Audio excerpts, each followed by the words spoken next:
And to ask about the wraps for their trash cans.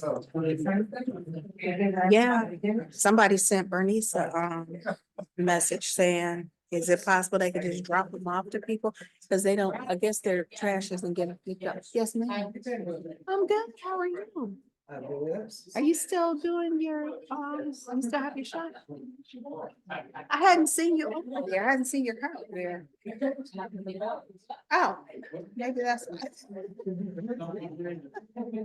I need to get some.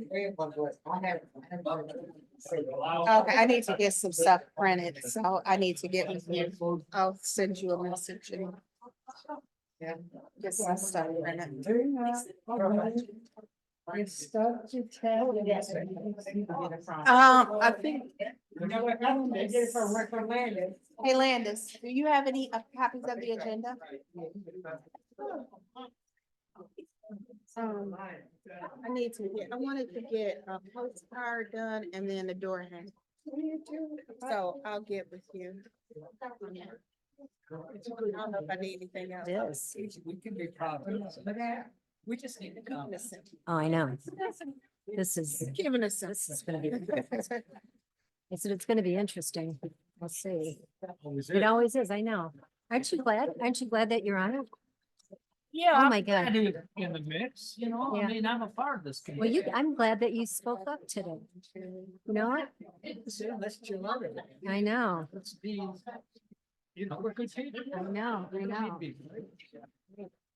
Seal it and sign. Seal it and sign it. Have you seen before they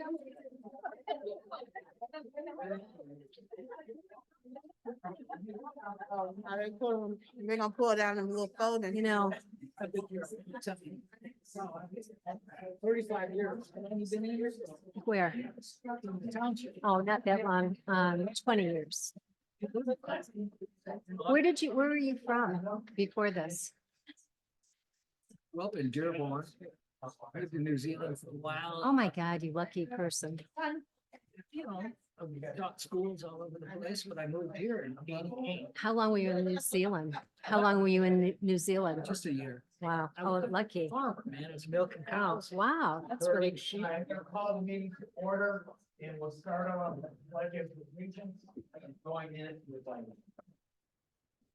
I pledge allegiance to the flag of the United States of America and to the republic for which it stands, one nation, under God, indivisible, with liberty and justice for all.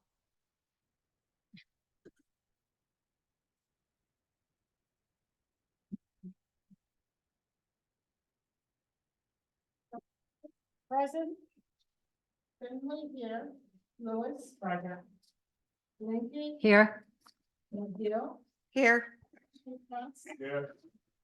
Ford. Here.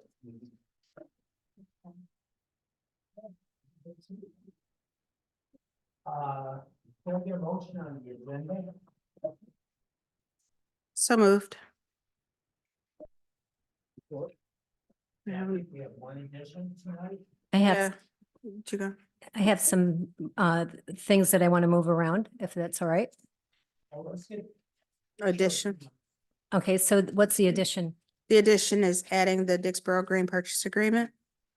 Okay, Where is that gonna go? To tab 10? I mean, tab 5. Yeah. Number O, or letter O.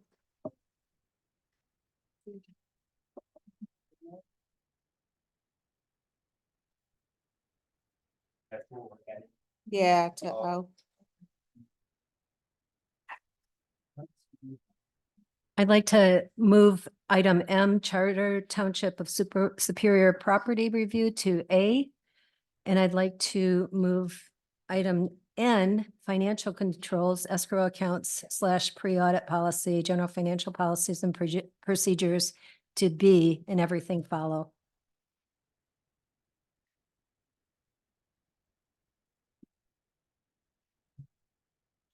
Second,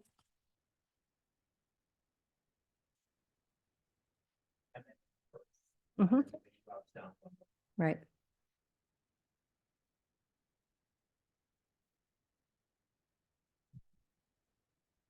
With those changes, all of you know. Aye.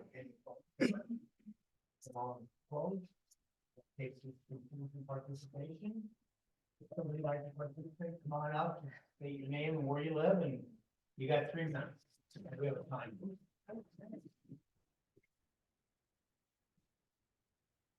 Lance Pierce, 5182 Plymouth Road. I have, some comments that I wanted to make, and I guess I would ask if I should make those now, but it's pertaining to something in new business. If I would be able to speak during that time period, then I'll hold my comments, but if not, then I can speak to it now. It's about the Plymouth Road pathway. Speak about it now. Okay. Like I said, I live at 5182 Plymouth Road. I'm on the corner of Cherry Hill and Plymouth.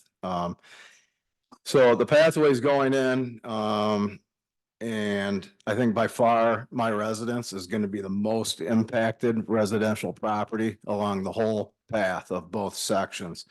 When they laid Dixboro out in 1824, there was no forethought of roads. We were 60 years from having vehicles at that time. So, or when my house was built, we were 60 years from that. So there's very little space.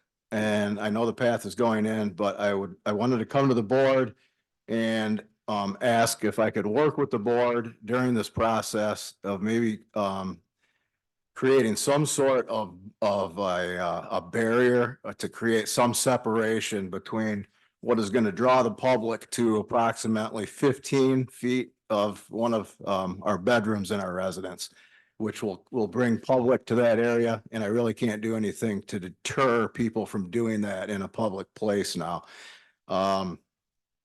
It speaks in the 2016 master plan for the Dixboro area to be mindful of the remaining residents in the residential properties in that area and to respect the residential occupancies.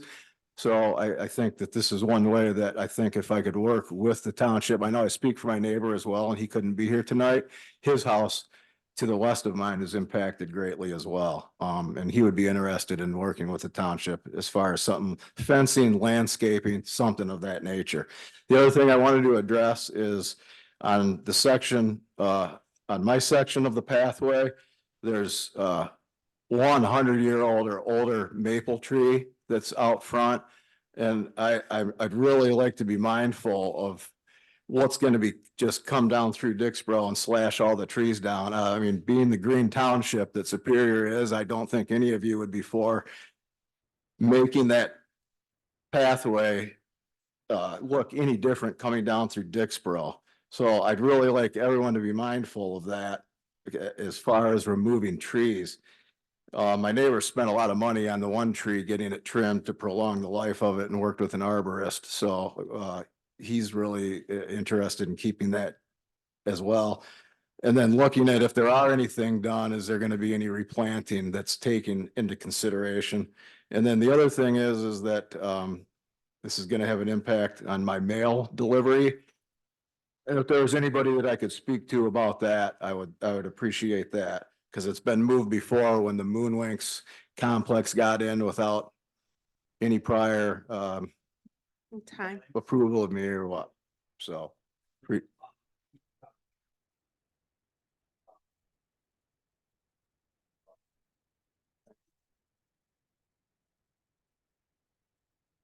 Good evening. My name's Tom Freeman. I live in the village of Dixboro.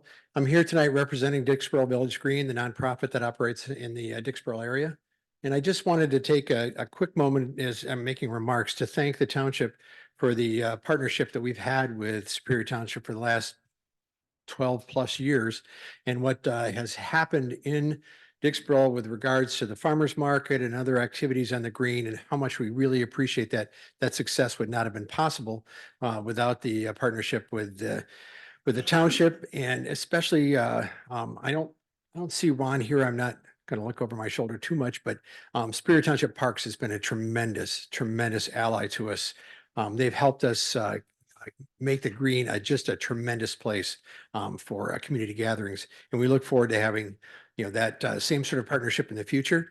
I know that you have talked tonight and have placed on the agenda again the discussion of the purchase of the Village Green by Superior Township. And I know that that is actually an agreement between Superior Township and Dixboro United Methodist Church. Dixboro Village Green is a separate entity, but we have been partners with that. The improvements to the green, the improvements to the schoolhouse obviously are very much, in our interest. We've been working on that fundraising, trying to get projects done over the years.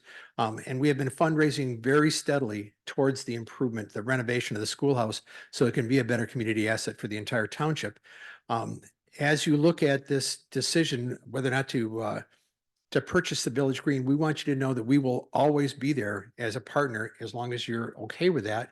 And in the interest of trying to make sure you understand that, we know that there's expenses involved in this. Obviously, the purchase price is an expense, but there's also things that would be done to the schoolhouse. We understand that that's an expense. We have been fundraising for those expenses, and we would like to tell you tonight that we are pledging a donation in the amount of $30,000 towards the cost of those renovations. And we just want you to know that's not toward the purchase, but towards the renovations. And we will continue to fundraise as we go forward. We had a very successful fundraiser earlier this month and raised another $500. So we're still working on it. So again, thank you very much. And we really appreciate all we've been able to work on and accomplish together. Thanks. Thanks, Tom.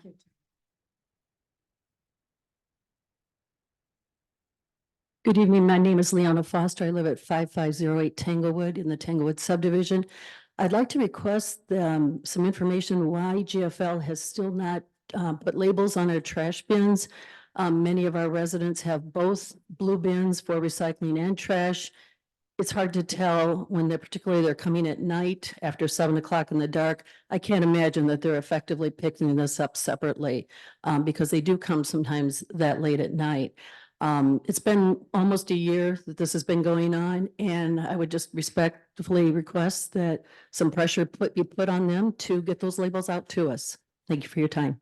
Thank you. Hi, good evening. My name is Monica Ross Williams. I am here today representing the Citizens for Local Choice ballot initiative.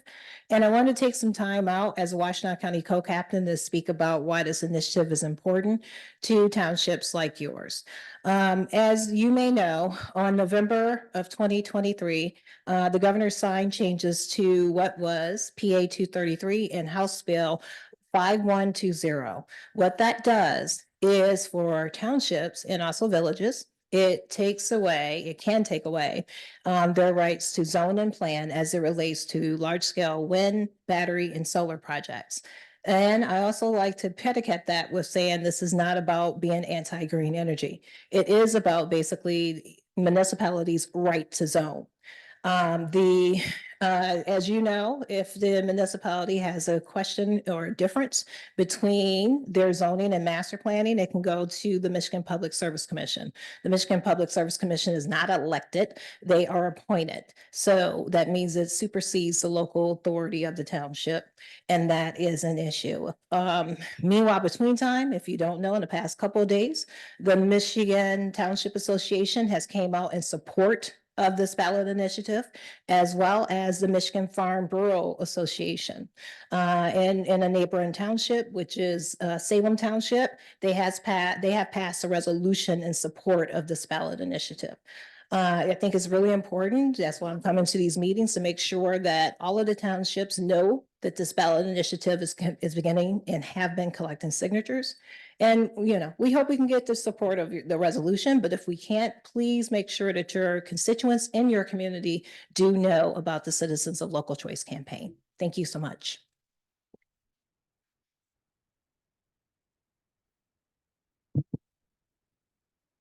Hi, my name is Michelle Morgan. I live at 357 Prairie in Lake Orion. I've emailed several of you, so I think you may be a little bit apprised of this. I want you to know before I start talking that I have asked people to wear red if they are part of your district and may be otherwise unable to speak because of something that Infinity has said or done. I also want you to know integrity is extremely important to me and my family, and I have never said anything false. I am the subject of 2 defamation lawsuits by Infinity Homes.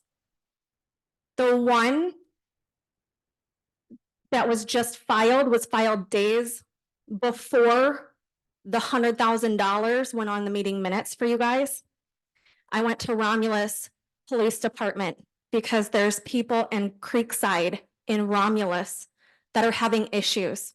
Reno Sove went on their council, and it's on YouTube, in March, and addressed what he deemed as innuendos of embezzlement. You can find the information in the lawsuit, which I've sent you. In the last 3 years, since we've suffered under intimidation and threats, I have found many other people that have received defamation threatening lawsuits, including an entire condo association. I've sent them to you. I would encourage you to read them because he took $100,000 from you guys, and maybe you guys just didn't do anything wrong and maybe it was a mistake. I've seen the stuff that we've been through, and the stuff that him and his attorney have told the court is outright lies. I've experienced the battle that we've had to deal with, and I know I'm not the only one. There's one of 4 lawsuits, or we have 2 of 4 lawsuits.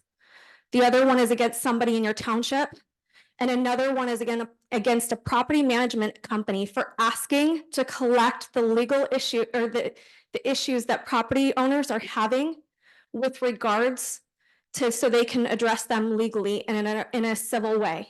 The problem is that we're having defamation lawsuits against us. You guys are missing $100,000. I want to know, did that $100,000, did that money buy his attorney to just keep doing this and doing this and doing this to me? I'd like to know how many defamation letters got sent to your residents, threatening them for their Lara complaints. That's in Infinity v. Justice. I'd encourage you to look at that information. I sent that all to you. I've gone courthouse to courthouse to courthouse to courthouse, paying $75 for a complaint here, $75 for a complaint here, the last 3 years. Understood. I thank you for your time, and I would encourage you to report the $100,000 as missing to your sheriff, please. Thank you. Okay, hello, everyone. My name is Michelle Justice. I'm a resident of Weeping Willow Court, 1707. Okay, just gonna start here. Infinity sues veterans. My husband is a veteran. The only reason we looked at purchasing a home from Infinity is because they ran an ad, and the ad said VA approved builder.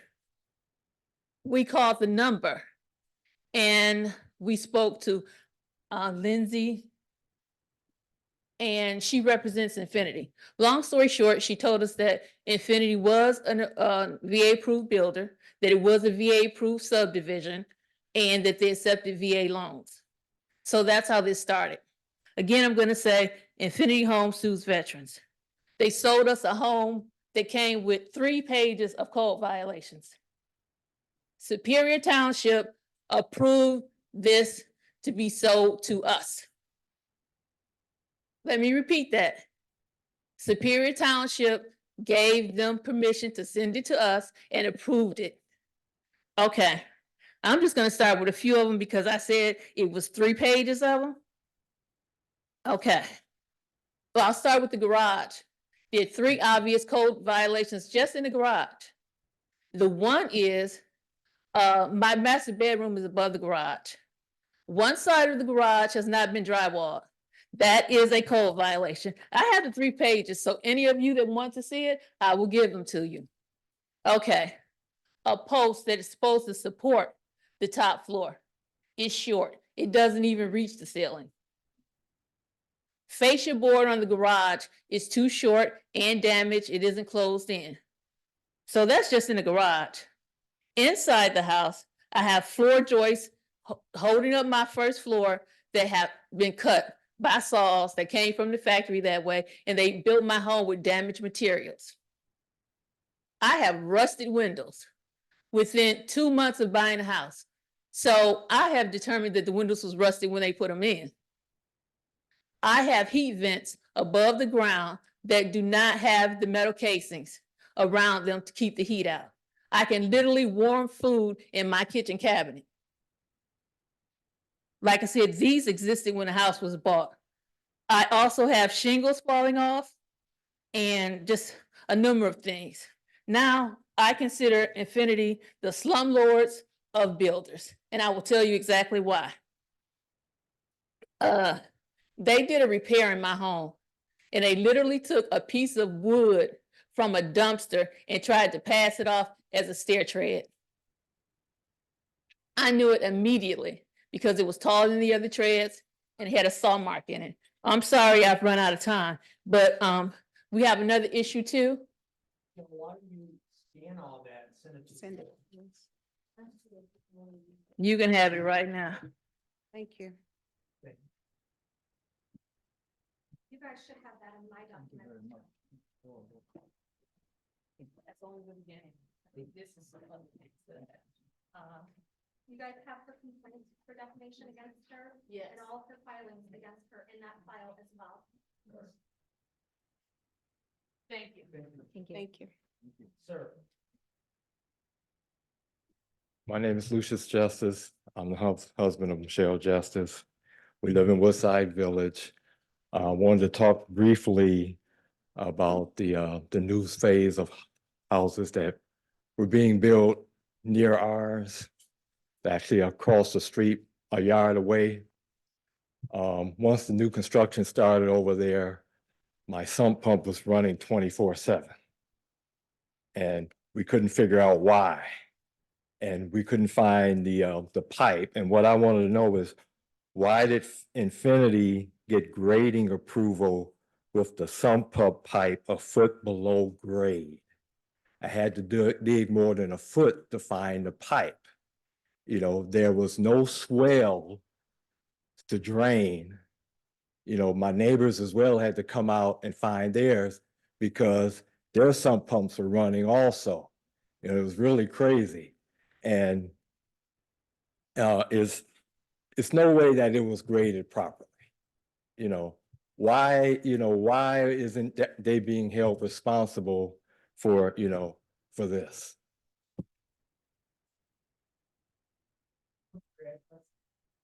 1707 Weeping Willow Court. And it's 48198.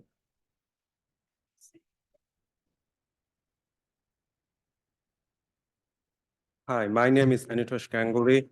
I am actually their neighbor, and I am in the board in the HOA Association of the Woodside Village. So I will second him first.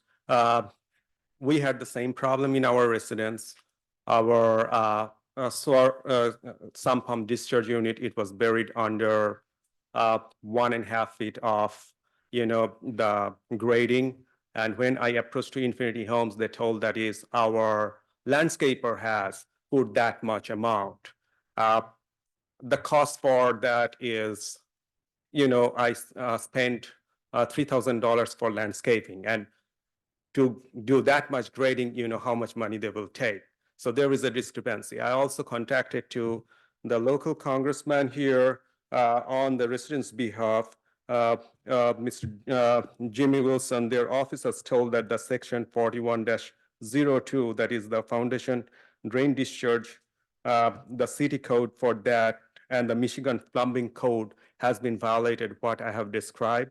I have talked to my local residents privately. Everybody are aware of the issue that the 2 units back to back, there is no drainage line, which they promise they will do, but where the water will go on long run when the building will, when they will put all the housing behind our back here. We do not know how the sewer will be working in the future. But we are afraid to talk it publicly also in the board meeting because, they still manage our property. I mean, so they are, association's management is Infinity Homes, but we all discussed it privately, but we fear that is if we make it more public, we will face consequences. Thank you. 1701 Weeping Willow Court. And my name is Anutosh Ganguly, Ganguly. Thank you. You're welcome. Hmm. Okay.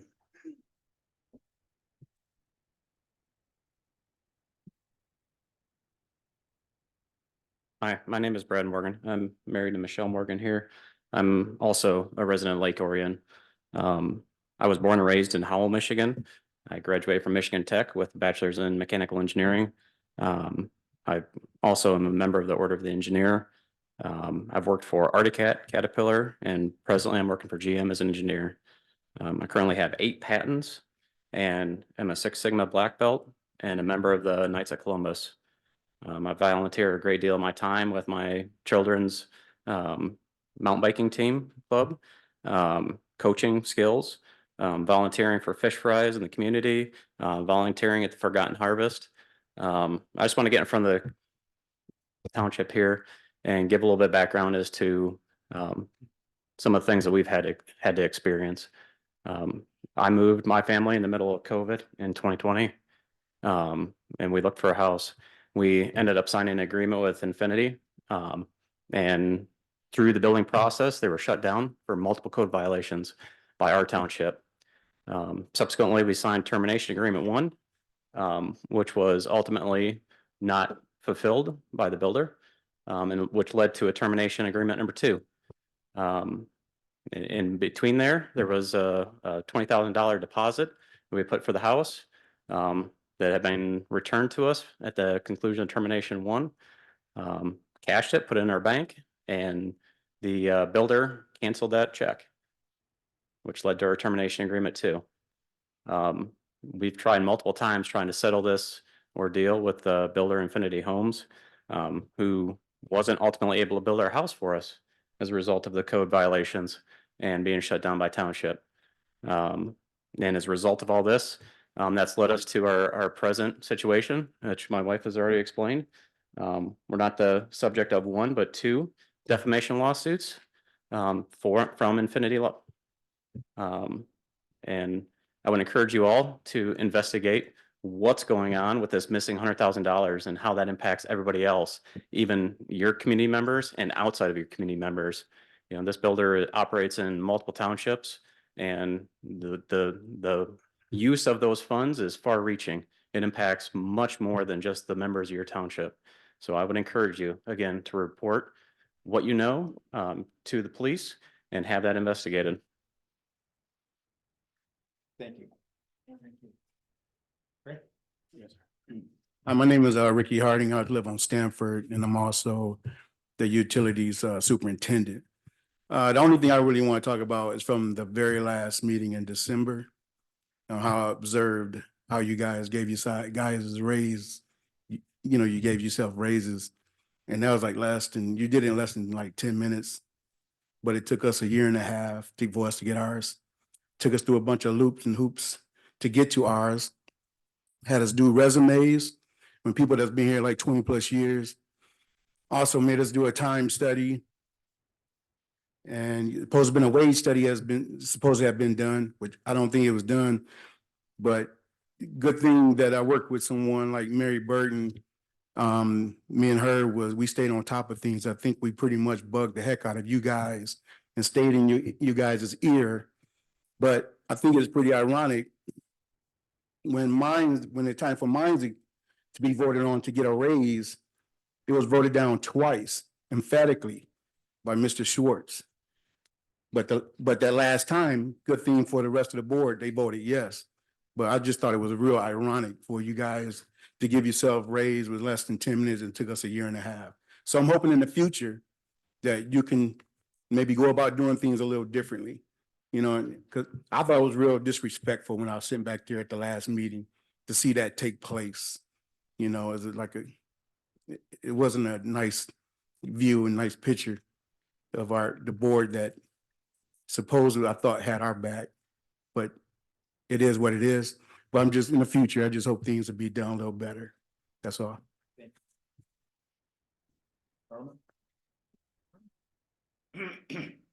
Good afternoon or good evening, everyone. My name is Irma Golden. I'm a resident. I live at 1585 Sheffield Drive. And I just had a simple question for the board because I keep hearing it. I don't understand it. And I don't think we voted on the board voted on anything last month. What happens with the $100,000 that is now missing? Do you investigate? Is there going to be a police report? Is what happens? It's $100,000.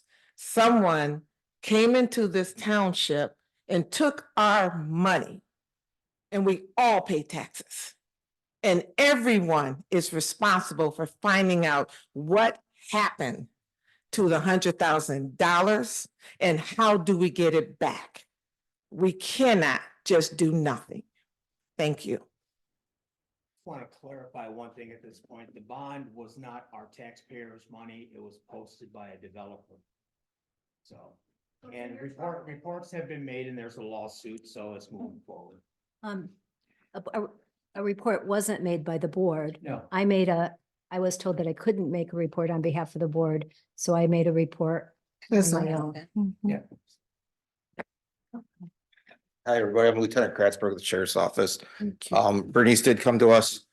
There is an active investigation, and that's about all I can say right now, unfortunately. I can give you a card, yeah. Yep. Thanks a lot.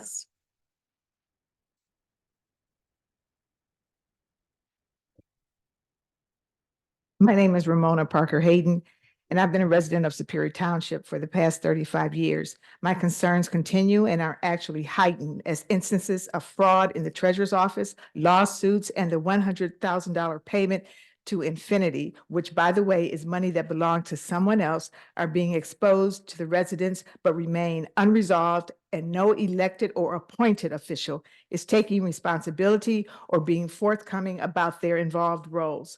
Transparency and trust walk hand in hand. You each have a fiduciary duty to the residents of Superior Township.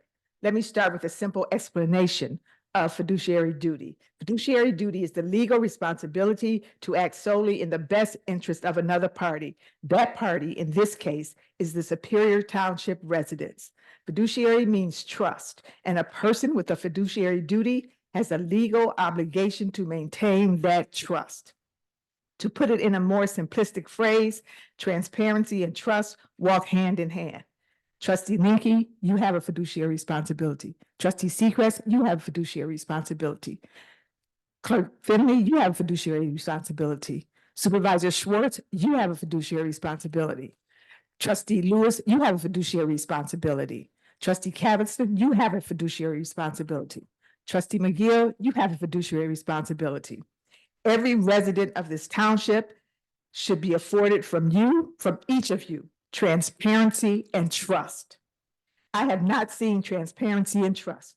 Every issue I have raised, from the fraud of the $8,840 wire transfer by the treasurer to why our funds are not protected in an insured cash sweep account, to finally, how did we pay Infinity $100,000 from an escrow account that belonged to another developer? Mind you, none of this has been addressed. All of this has left me with more questions about what else do we, the residents of Superior Township, not know. So instead, I will focus on what I do know. I know that I will keep asking questions and exposing instances of fraud and mismanagement of funds at every opportunity. Even if Supervisor Schwartz tries to intimidate me by finding my phone number and calling me uninvited. And there's a formal complaint in the board packet, somewhere in those 600 pages.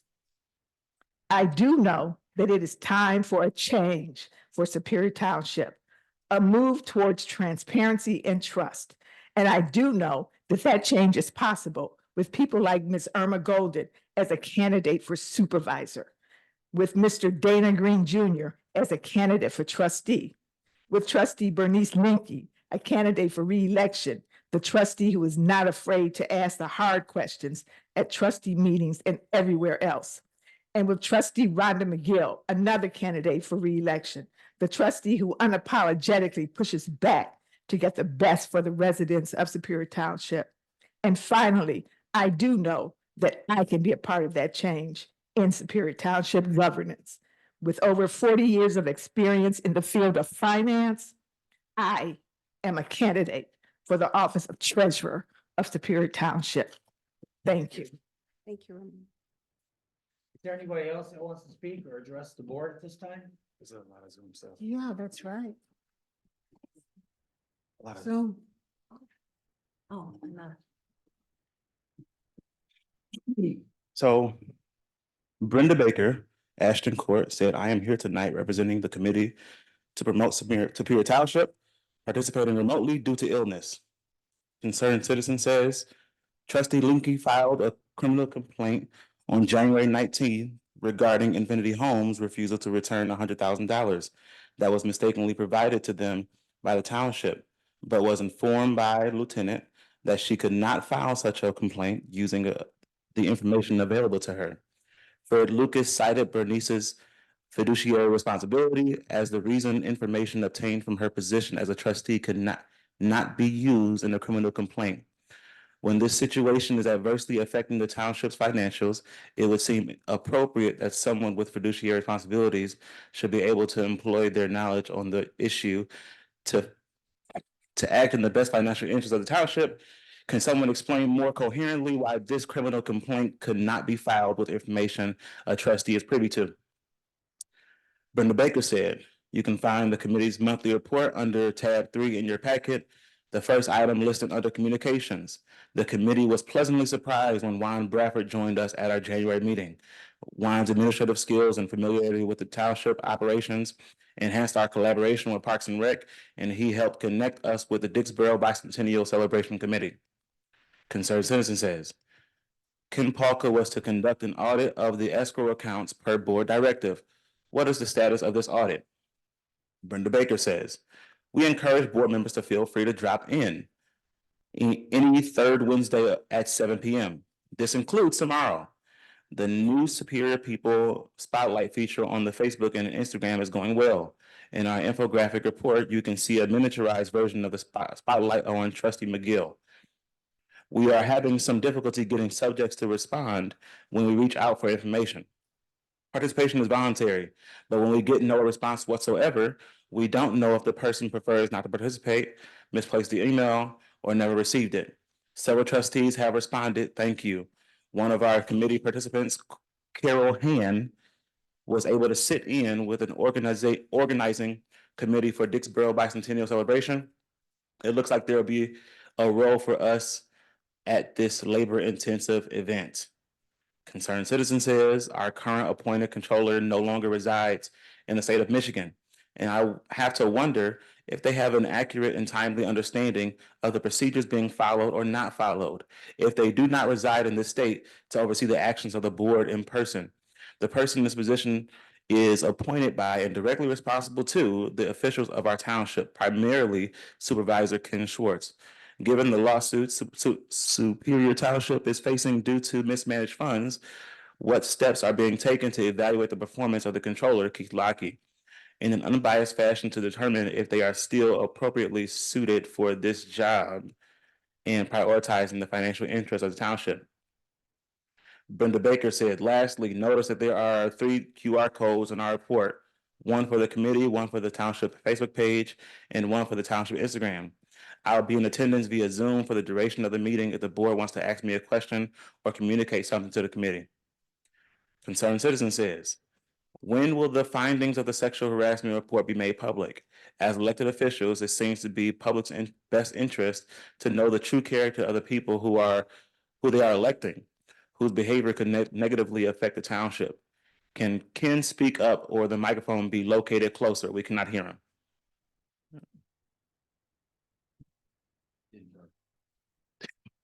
Concerned citizen says, as revealed by a FOIA request on October 2nd, 2023, Ken Schwartz stated to Reno, we also need the 100K for the error so we can reimburse D&G. There's not much left to construct at Woodside Village, so the replacement bond should reflect that. Is this why Reno attempted to only pay back $57,000? Is this amount intended as a prorated bond as indicated would be acceptable by Ken? On October 27, 2018, per a FOIA request, we discovered Reno of Infinity had no intention of replacing the $140,000 bond. With Reno stating in an email with Ken Schwartz regarding the bond issue, the only item I would ask to add, if we couldn't post a letter of credit from one of our banks in lieu of the cash bond if we end up having to file the replacement bond. He was subsequently approved to do this and provided a letter of credit in lieu of cash a cash bond? Why is this allowed? And provided this, why has the $100,000 mistakenly paid to Infinity not been returned, not been criminally reported by the township as fraud? Additionally, here are 4 articles regarding other unsavory behavior by Infinity Homes, as well as their deplorable Yelp ratings from the original company that confirmed these last statements. Concerned citizen says, I am concerned that Controller Keith Lockheed has proposed paying the $100,000 owed to DG and accidentally paid to Infinity from the township's general fund and setting up a receivable from Infinity, when Infinity has already refused to reimburse the township for the full amount. This leaves the burden on taxpayers, contrary to what Ken just said.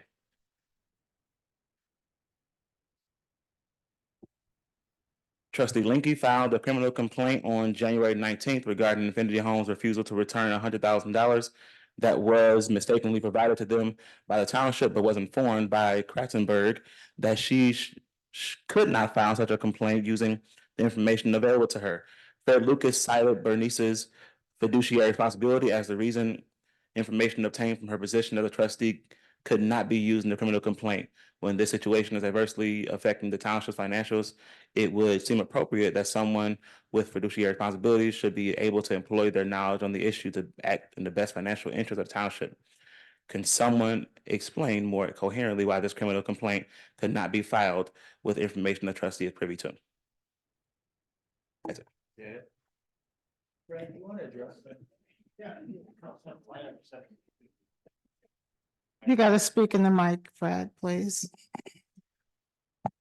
That gentleman's statement is inaccurate. I don't think I've ever said to anybody that they could not use information that they have. What I said was, You're right. You're right. You did not. what I said was that no trustee has the right to file a complaint on behalf of the township without a vote of the township board. Can I? And I also said that Bernice had every right to file a complaint on her own.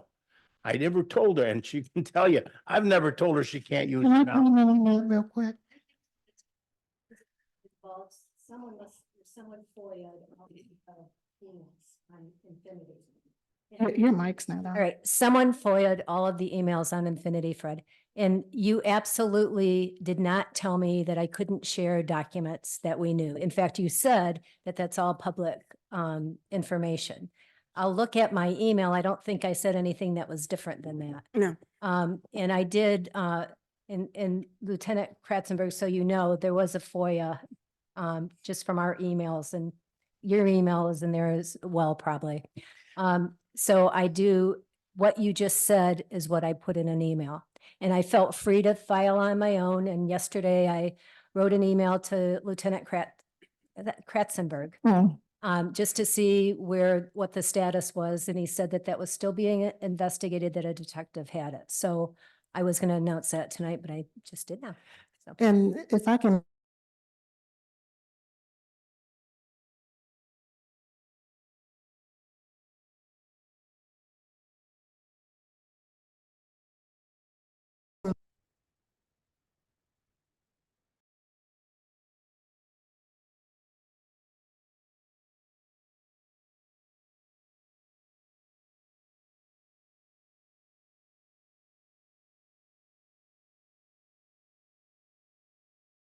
Company could not deal with it. It had to actually be sent to a specialized company. It was sent to that specialized company, the company that deals with computers being hacked. It was proven that the treasurer's computer was indeed hacked, and their insurance company accepted the claim, and a check has been sent to the township for reimbursement minus the deductible. Are we okay, Landis? I think I'll just make clear on the. You need to speak into your mic, Ken. Turn it on, please. You're not I think speaking. we ought to make it clear that there was a check that was stolen out of a mailbox, which was washed and and submitted fraudulently to a bank. We, the treasurer, didn't commit any fraud. Nobody committed any fraud here. I think it was a utility check, and somebody got into it and they washed it, they bleached it. I'm not sure exactly what they call it. and then they redrafted it and they were able to cash that. So this is not concerning Infinity, if you No, haven't it has noticed nothing that to do they with Infinity, but switched there's, gears this here. issue about the fraud, that was really a theft and not a fraud. It was a theft by somebody. That's under investigation and he did it. Well, the number 102, the number 100 that you guys keep using, the number 100 that you guys keep using, that's incorrect. It's 100. Your mic is not on. The 100 is incorrect. He took 100 from you guys that you guys are, well, from the DG, that you guys are now gonna have to cover or call these people to cover. Luckily, I don't live in your township. It does put you guys in a crosshairs for me, because Infinity in my lawsuit said that they were an LLC and you gave them money. So who pays for Infinity? Infinity is an LLC. You're an attorney. You told me earlier, you can't help me with this is private matters. I get that. 240 though, 240, that's the number. Because they need to put 140 bond in a subdivision that's not done and still has issues. 100,000 is what they owe you guys. We have litigation and that money will be returned. Without a doubt. It was a clerk's error, not this clerk, but a clerk error, that sent the money back. And it has been torturous trying to get it back, but there's a lawsuit, there's litigation, and it will be going to court. It's in court. It's in court. So, we have a active case going to Washtenaw County Circuit Court. I keep telling him to To talk retrieve into that his money. mic, Landis. People can't hear you, Ken. You can't hear me? Is it? No, it works if you turn it on. I don't think it's on. Testing. It's not working. All right, well, I'm done anyways. No, you're not done. We'll share. Thanks. Yeah. So I just wanted to clarify the fact that that one check, which is being characterized as a fraud, was in fact larceny from a mailbox.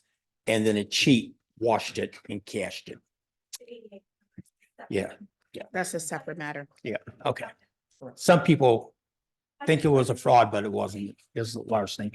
Okay, is there anybody else? Seeing none, we'll move. No. No, I thought were we. You can stay to the end of the meeting and speak in pleas and petitions. We close citizens' participation. We're moving on to presentations. Claire, do you have a presentation to make regarding the Gettys Road pathway tree removals?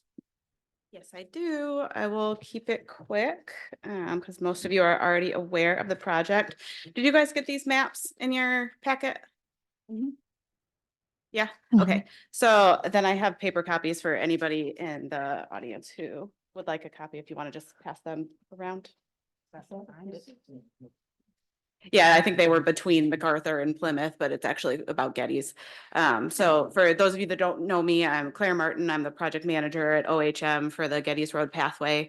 As most of you know, the township secured a TAP grant for this project. It has fiscal year 2024 funds, and so we're finally in 2024. And that grant was for $592,150 through SEMCOG. And that project, the goal is to extend the existing pathway on the south side of Gettys that currently ends at Andover to Wexford, so the connection to Bromley Park. So ultimately, it will connect those existing neighborhoods that already have access to the pathway system to Bromley Park and Arbor Woods. So those neighborhoods will now have access, once this is built, to the Gettys pathway, the Prospect pathway, and the library. So that will be a great feature for that neighborhood. The pathway, because it has TAP funds, is being executed through the Washtenaw County Road Commission, since they are the Act 51 agent for the township. Since the township doesn't control their own roads. And the project is bid through MDOT because the project has federal funds. So there's a lot of moving parts. Currently, we're finishing up the design of the project. We've been finished with the design for a minute, but the Road Commission now has to finalize working through the easement acquisition process. So with the TAP funds, there's a lot of extra rules that go with the easement acquisition process. And so that is still in process. And once we have some final word from them on how that is going, we'll have a better idea of the schedule. But in the meantime, we're trying to get the trees cleared for the pathway as soon as that right-of-way acquisition goes through. Those trees need to be removed during the winter months because of environmental restrictions, because of the TAP funds require NEPA, which require us to do some best management practices around tree removals. So those need to be cleared during the winter months to protect the Indiana bat and the northern long-eared bat.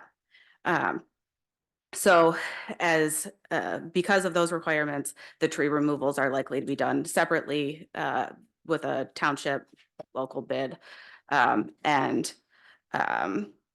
So that could be coming soon, and we wanted to just give the public and the board an update that they could be seeing some tree removals along the south side of Getty's between those two roads. All the residents that have property being acquired along that stretch, they've already been in contact by the Road Commission. They're well aware of the project, but we know that anytime a large section of road is cleared, there's likely to be some calls into the township. So we just wanted to give everybody a heads up and have the opportunity to ask questions if you have any. Yep. I do have one question about trees. Mhm. I'm familiar.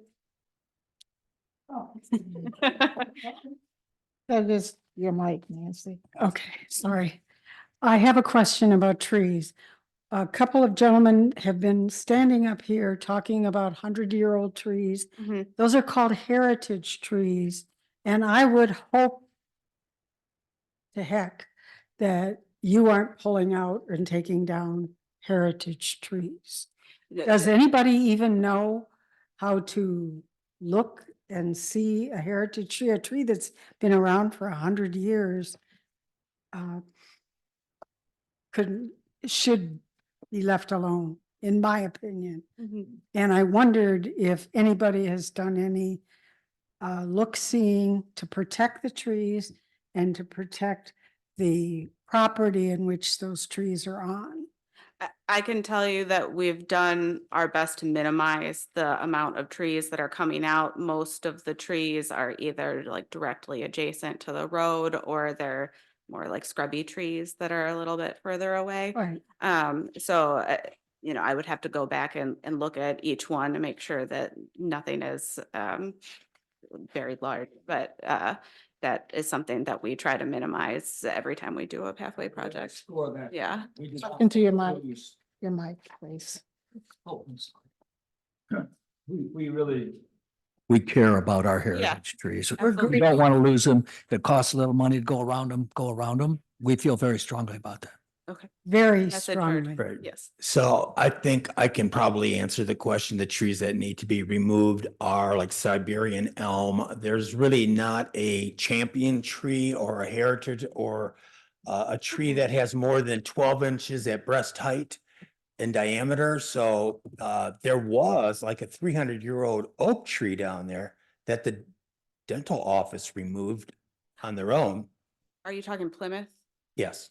Or Getty's? Well, even on Getty's, there's really nothing worth saving, in my opinion, that couldn't be replaced. Yeah. Because they're kind of like you say, scrub trees, box elder and things. We could replant with something much nicer. Yeah, if there's any, if you guys drive that area and if there's anything that you're particularly concerned about, definitely let us know. We believe that the trees that are coming out they're needed for the safety of the pathway and the road commission, the safety of the road and the pathway together. So I would suggest that you talk to the gentlemen that were standing up here just talking about those trees. I know there were two. Oh, the ones that on Plymouth Road, I made a note of those, like, so yes, You did. we'll take a look at those. I'm Please. familiar with that Please. area, yeah. Okay, thank you. Yes, on Getty's though, I'm pretty, those are more scrubby type I got trees. lots of those. Yeah. Okay, are there any questions for Claire? Saying none, thank you, Claire.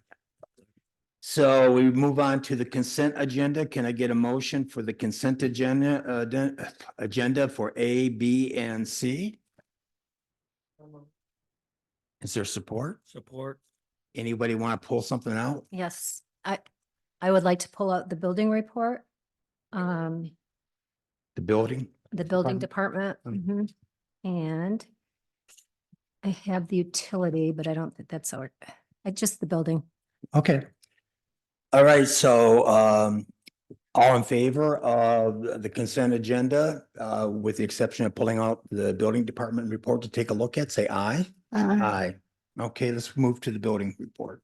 Okay, Let us get there for a second. Okay. It's right after tab 2, first one. Okay. Or second one, Parks and Rec was first. Got it. So we did have some activity that I think should be reported in the building department. And that was when they stopped issuing certificates of deposit or of occupancy, sorry, and doing inspections, how long that lasted for infinity, and then it was put back in. So major things like that for any department, I'm hoping we'll start seeing in these reports. Okay, that's fair enough. Okay, then we will move on to our regular agenda. And if I can find it, here it is.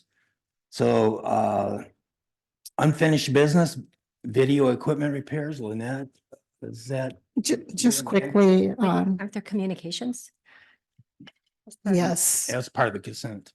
Oh, sorry, I keep doing that. So the video repair. He was here most of the morning. Everything is fine. He has to bring more equipment back in. Landis is in the middle instead of where he generally is because of the camera. That's the only way that the audience can see the entire board. Once he comes back and mount the camera, we'll be able to rotate the camera so others can see. And I think people can hear for once. So he did fix the audio. And that's it. Okay, thank you. Takes us to was resolution 2023-74 on our last agenda, and I think we sent to the board members information of what the Middle Huron Partnership is. And the Middle Huron Partnership, what they provide us is monitoring for the middle part of the Huron River on the Timdo, the total maximum daily loads for various chemicals, primarily phosphorus. They also assist us with our general stormwater permit that we have to hand into Eagle every 5 years, I believe. So, they have been very helpful on us in the past. If we have any issues that would impact the Huron River, they will do the work for us. So I don't know how you want to handle it. Do you want to make a motion now and approve it or not approve it, or? I move to approve. Move to approve? Yeah. Support? Support. Okay, it's a contract, so we'll need a roll call. Lewis, Yeah. Rinky, Yes. Seacrest, Yes. McGill, Yes. Schwartz, Yes. Caviston. Yes. Finley, yes. It's unanimous. Okay.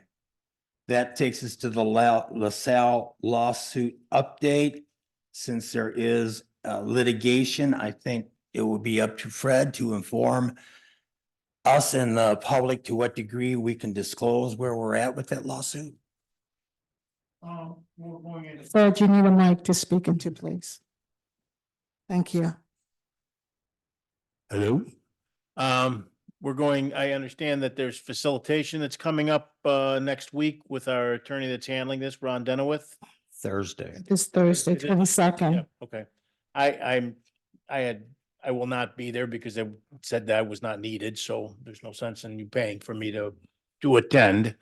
Your attorney, Mr. Denowith, will be going, and I presume that, you guys have determined who's going. I think there was They wanted the supervisor to go. yeah, they want the supervisor. But I have no authority to settle. No, nobody does. No. Until you come back.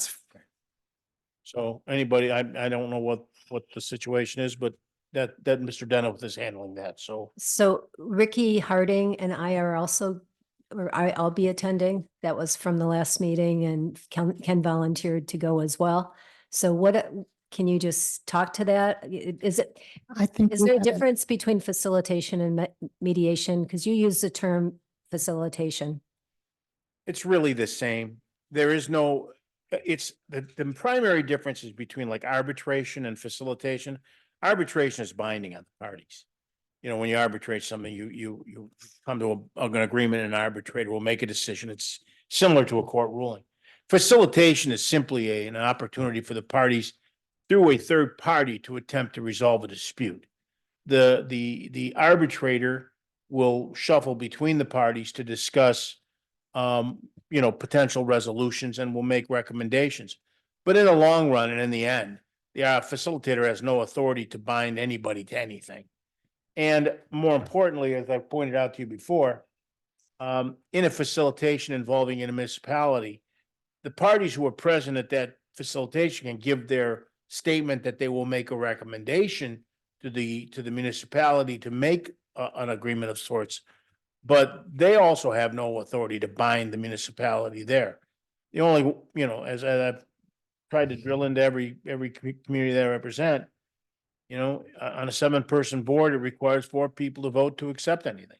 So ultimately, this is an opportunity to see if there is some middle ground that can resolve this dispute without the cost of additional litigation.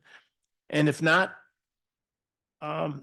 Goes come on. back and you're done. I mean, you keep going through court.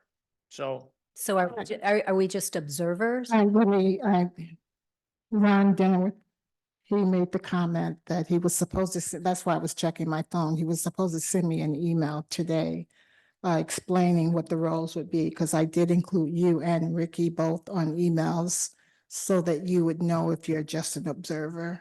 We are just observers, that's all, and we can take a message back to the board. Well, Ron said he was gonna. you are something more than observers. I mean, you are Thank you. observers. Yeah. But you also, can have, again, you can have input as to what you believe to be a fair resolution that you think that the board would accept. So, you're not just sitting there as mute Right. observers of the operation. I mean, you are involved in the process. I mean, Ron is your representative, and he's the guy that's representing you. But you as board members will be there to, kind of help to guide where those conversations, they come back with something and you guys think that there's absolutely no way the board would ever agree to something like that. I mean, that's your function, is to kind of guide them and say, okay, and also to listen. And if you have questions about what the risks are and whatnot, so that when you come back to the board, you can explain why you didn't take what they offered, or why you are recommending that the board take what they offered, because you'll have that information as to, what was the thought process that led to that conversation. So yes, you're an observer, but you're also a participant, but you are not a decision maker ever. At the table. Yeah. I got it. Thank you for that. You're welcome. Okay, escrow audit update, the Ken Palka, our auditor, will be submitting this week a proposal to do the escrow audit and setting up the procedures at the time that we do the audit, which I believe is scheduled for April. Is that correct? Yes. So that will be taken care of. Rock property programming, there's no programming plan for rock I now. think there's some Okay, comments. so about the rock property programming. a few years back, when we were talking about buying the property, we all agreed, and I think it's in the resolution, that there was supposed to be children's programming on the rock property. But for the past couple of years, we had Mr. Peach, whoever he is, farm the land. And I would like to try to, or talk to the Parks and Rec Commission about maybe starting a children's program this year. This will be the third year, right? And I think that we don't have other farmers that are coming forward that might want to farm the property. I think it'd be a great time now just to start planning for something in the summer for the children. You know, Bernice, I think we can set aside a certain amount of acreage for park use and make it convenient for transportation in and out. And that's fine. Then I would also ask, rather than contracting or if telling Mr. Peach that he can farm it again, we need to put it out there for the public just to see if there's other people, other farmers in our area that might want to do the same. And he doesn't have a current agreement. Oh, yeah, at least for last year. Yeah. Last year. He'd be submitting one for March for our consideration. But let's put that on our, The problem with that is that we can't charge rent. I get that. But let's see if there's other people out there. I don't, it's, All right, you that's fine. found Mr. Peach. Right. Yeah, okay, thanks. Okay, so that takes us to the Human Resources Director update. I think, is that Rhonda? Yeah, for the HR director update, we submitted the job description last month. And then I did additional research to get the pay range for the HR director, which I submitted to the board, and it's in here. I'm just trying to find it. I saw it too. I saw it. I flipped past it earlier. I believe the range was between 76 and 104. So at this particular point, I would like to make a motion that we proceed with posting the position and getting somebody hired. As soon as, no, it's not that one, it's another one. Rhonda, is that a full-time or a part-time? That's a full time. It's a full-time. Support. Okay, all in favor, say aye. Aye. Aye. All right, thank you. Wonderful. We've done the updates on the fraud case from Washtenaw County Sheriff's Department through citizen participation, Fireman's Park upgrade funding. Hold on one. Which? The utilities? Oh, okay.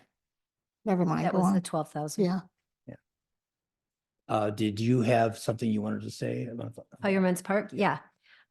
So we all know that the Fireman's Park, for the improvements and for the drainage mitigation, they do not have enough money to cover everything that they need. This has been going on for a while. We've known about the drainage for like 3 years. So there's a gap in funding of $211,858.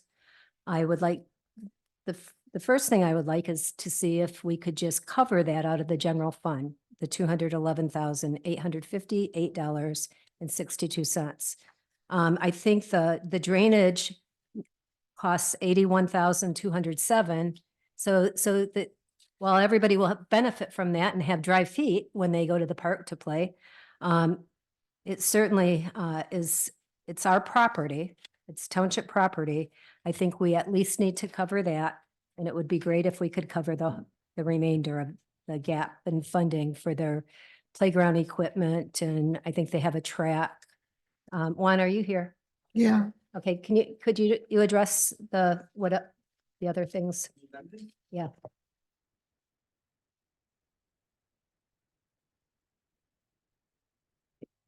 Good evening. So the shortfall is, the gap is $211,858. That is between what was originally, approved with, ARPA funding, and, county, urban county money. And of that, as Bernice said, 140,664 is a drainage, 71,193 is parks and playground. And the amenities that are gonna go in there are the play structure, two-story play structure, additional swings. There is a fifth of a mile walking track that will go around the perimeter of the park, as well as a pavilion on a concrete slab with picnic tables, new grills, new benches. And lastly, there's an exercise area. There'll be a concrete slab that's about 15 by 20 approximately, that'll have 5 pieces of stationary exercise equipment that are made for outdoor use, in a stretching area as well. So this is really great for our citizens. I'm sorry. This would just be like our gem. It is, it's gonna be, and I've said, I don't know if I said this in this meeting, but I don't know, Bernice and Nahid, our chairs in the office and in the audience, as well as Greg, our vice chair. And they've heard me say this many times that, Superior Township, we have a few parks. We have some nice parks, but we don't have a destination park. Yep. This is gonna be a destination park, with all these amenities. We got the beautiful new library right down the road. We're gonna have, Clay Hill Farm and Garden right across the street. We're, community center a couple blocks away. So, that strip there is just gonna be, that half-mile strip is just gonna be awesome. This is gonna be right in the center of it. This is really wonderful. It really is. That's been a neglected portion of our township and Yeah. now it's gonna be coming downtown. Yeah, when I, when I got here 8 years ago, that park was like so close to the neighborhood across the street, but it was just a field with a big clump of trees in the middle of it. So we've been whittling away, Ken's helped secure some CDBG funds a couple times. We got some grants. So we've done a little bit of piecemeal here and there to get it where it's at, but this is just gonna make it a great place to be. So the total of the drainage was 140. 146.64, yes. So the gap that you have is the 81. Is that correct? Or am I just, It's right around 71, 193. okay, I don't know where I'm getting this. Yeah, that's, and what was submitted and what was approved is a couple thousand off Okay. Okay. of the original number. So that might be that difference that you're seeing there. So Juan, what's the deficit we're at now from what has been pledged to what? 211,585. 858. 858. 858. 62. Okay, as it relates to taking it all out of the general fund, I think we should split it with the parks reserves because as you know, we have 3 major paths going on this year. I do know that, yeah. A couple $1 million worth of improvements, most of it on grants, and there will most likely be overruns on all of them because nothing comes under budget these days. Yep. I don't want to tap the reserve so much that when that comes up, that puts us in a problem. Parks, I think you have about $600,000 in. We have 400,000 that's dedicated for a building. Yeah. That's what that's for. Other than that, we only have 100, and I left that back on my desk seat back there. What we have left after that is about 160. If we split that, it's gonna almost wipe us out as far as reserves. Yeah, so I would like to move that the township provide funding in the amount of 211,858, or let's round it to 859, to pay for the unfunded contractual improvements at Fireman's Park. She already moved. Support. Support. Got confused. Okay. That's okay. I agree. Well, although I think it's really important that we do this, I just do not want to put a crimp in the general fund reserves when we have to go forward and pay extra money for all these paths. That's, The completion of this part is an opportunity It is. for the Parks Department to generate income. Mhm. Because we'll have the pavilions, we'll have spaces that can be rented out. Yep.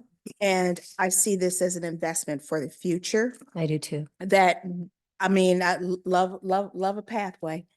Pathways don't pay us. They're definitely nice to have, but they're not generated. This is an Yeah. investment in our, Yeah, there's opportunities there for, pavilion rentals on weekends, parties, just, birthday parties. There's and, revenue opportunities there for outdoor fitness classes led by instructors. So yeah. and further to Juan's credit, with him being our parks administrator, Director. Director. Parks Director, you know, I can never remember. I've seen so many opportunities for the parks to really turn around and start generating income on behalf of our Parks and Recreation. So I really am not worried about, is this gonna come back to us? I think this is a small investment into what will be a much larger opportunity for our residents, And it- especially south of Gettys. Right. I may add, not to, you know, to detract away from what it's going to look like. I just think that that area is just going to be so much more improved. Yes, Because yes. of what it's going to look like. I agree. Started with the library. Dry feet. And And dry feet, you think dry feet. and healthier residents, because there's access to walking, Yep. access to the farm, access to the library, access to those walking paths. Yep. All of those are gonna be so accessible and utilized Mhm. as a result of this. Yeah, So yeah. thank you for your vision Yep. and for bringing it to fruition. Thank you for your support. And the park commissioners, You too. I think I come up with crazy stuff sometimes, but they tell me get it done and that's what we're trying to do. We told you, think big. You did. All right, Can I call the question? yeah, I was just gonna do that. All right, so all in favor of paying it out of the general fund reserve, say aye. Hi. Any Should you- opposed? Should None. you take a roll call vote though? Because it's money. I thought every time it's money. That's not a No, con- it's not a, It's not a contract. Not a we're contract. talking about. We're fine. okay, Yeah, good. Contract's already been No, approved. All right. We've already done the contract. Right. Fred said we do take a Congratulations. roll call. I mean, Thank you. you do need to take a roll. Okay. We already did. All right. Oh, go ahead and do a roll call on that. We really don't have to, but I will. Finley, yes. Lewis. Linky. Yes. Taviston. McGill. Yes. Schwartz. Yes. Seacrest. Yes. It's unanimous. Okay. All right, thank you guys for your support and fingers crossed, beginning of June, we'll be cutting the ribbon out there and having a picnic. Yay. Hey, Juan, let me ask you one question. What's happening out there now? It looks like they laid down some rebar. Yeah, they did, the area, if you drive by, there's an orange snow fence, construction fence around there, and there's rebar, that's where the fitness pad pit is gonna go. That was formed up, rebar laid in anticipation of getting that done, poured in the fall, but we got that cold snap and it got wet really quick and Okay, we had to push it off. thank you.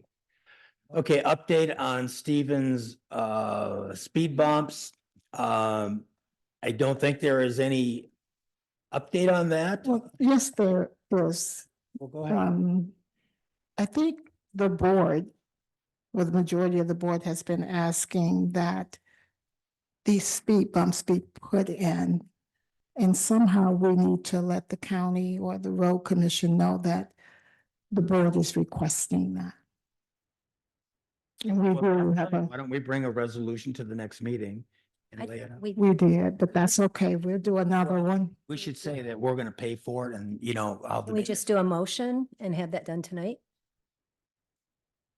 Let's, rather than, because a lot of times, Ken, when we do this, when we bring it to the next meeting, we only have one meeting a month and it just keeps delaying and delaying. Right. So I move that we, And when you say pay for it, what do you, Well, because we do have, it's either gonna be paid for by special assessment district and through a petition by the people who live in that area, or we're gonna end up paying for it. And I think we've already said we would be willing to tender yes, the payment. right, So, and it's, so you wanna go? yes, right, it's about $10,000 You make a per motion?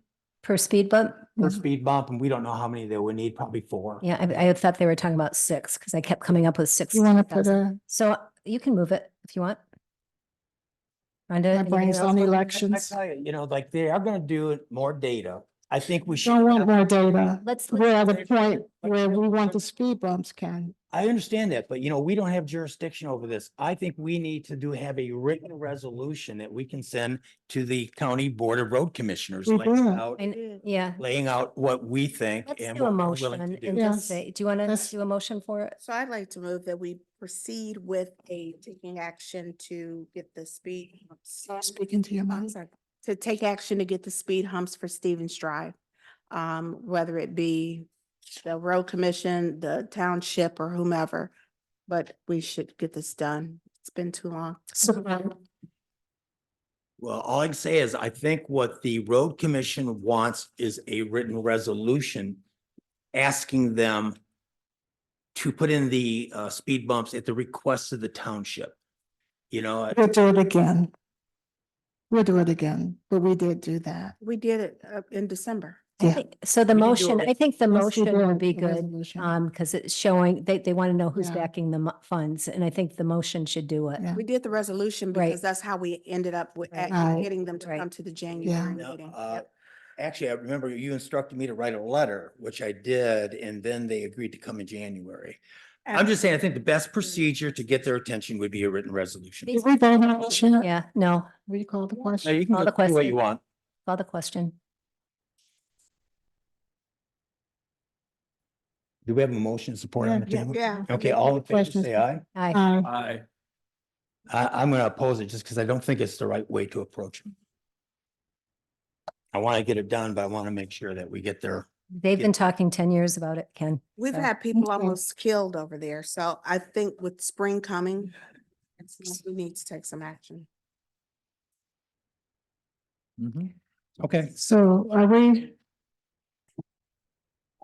I don't have any problem with what you need to speak into the mic, I please. said, I don't have any problem with what you're suggesting.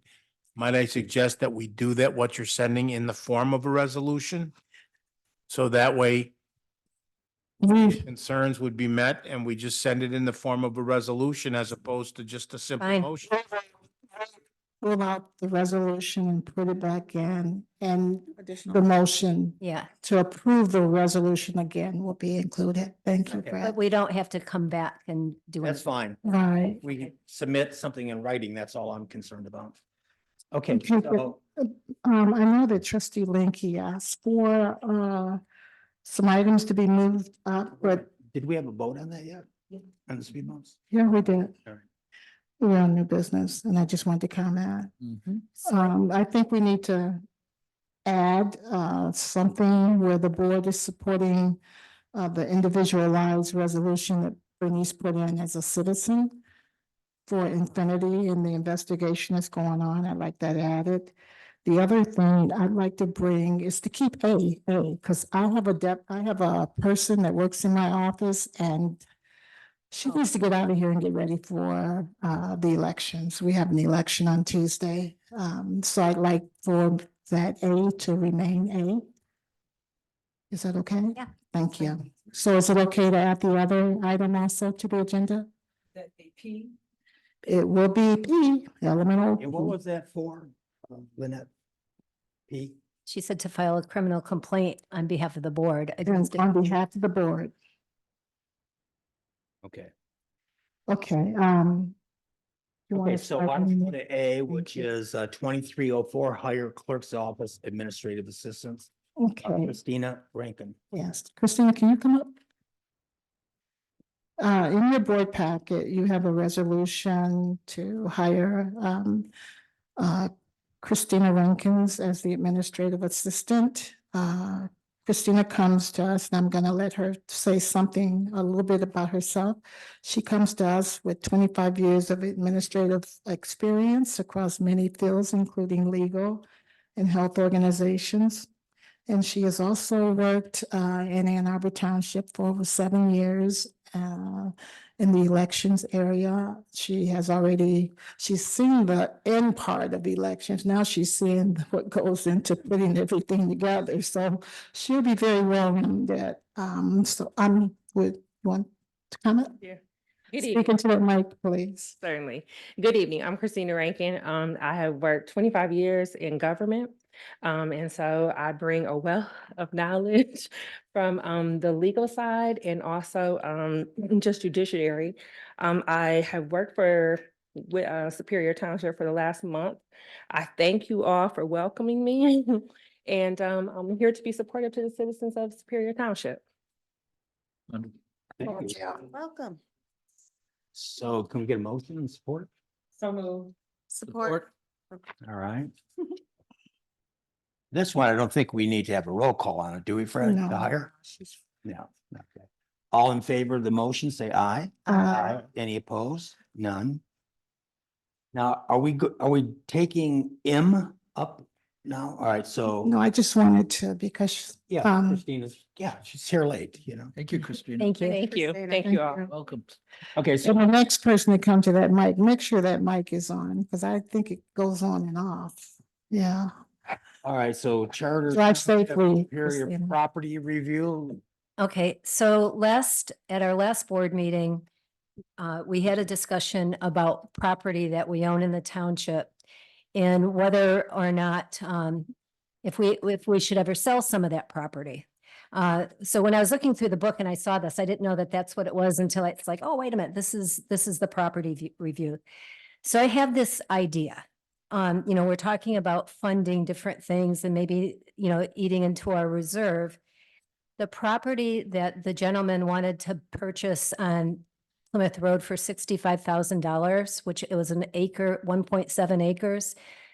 When I did a little bit of a research on that over the holidays, I found that there were a couple other properties about 1.4 acres, 1.8 acres, and they were ranging around 350,000, 340,000 for the property. The property on Plymouth Road, it's a prime spot.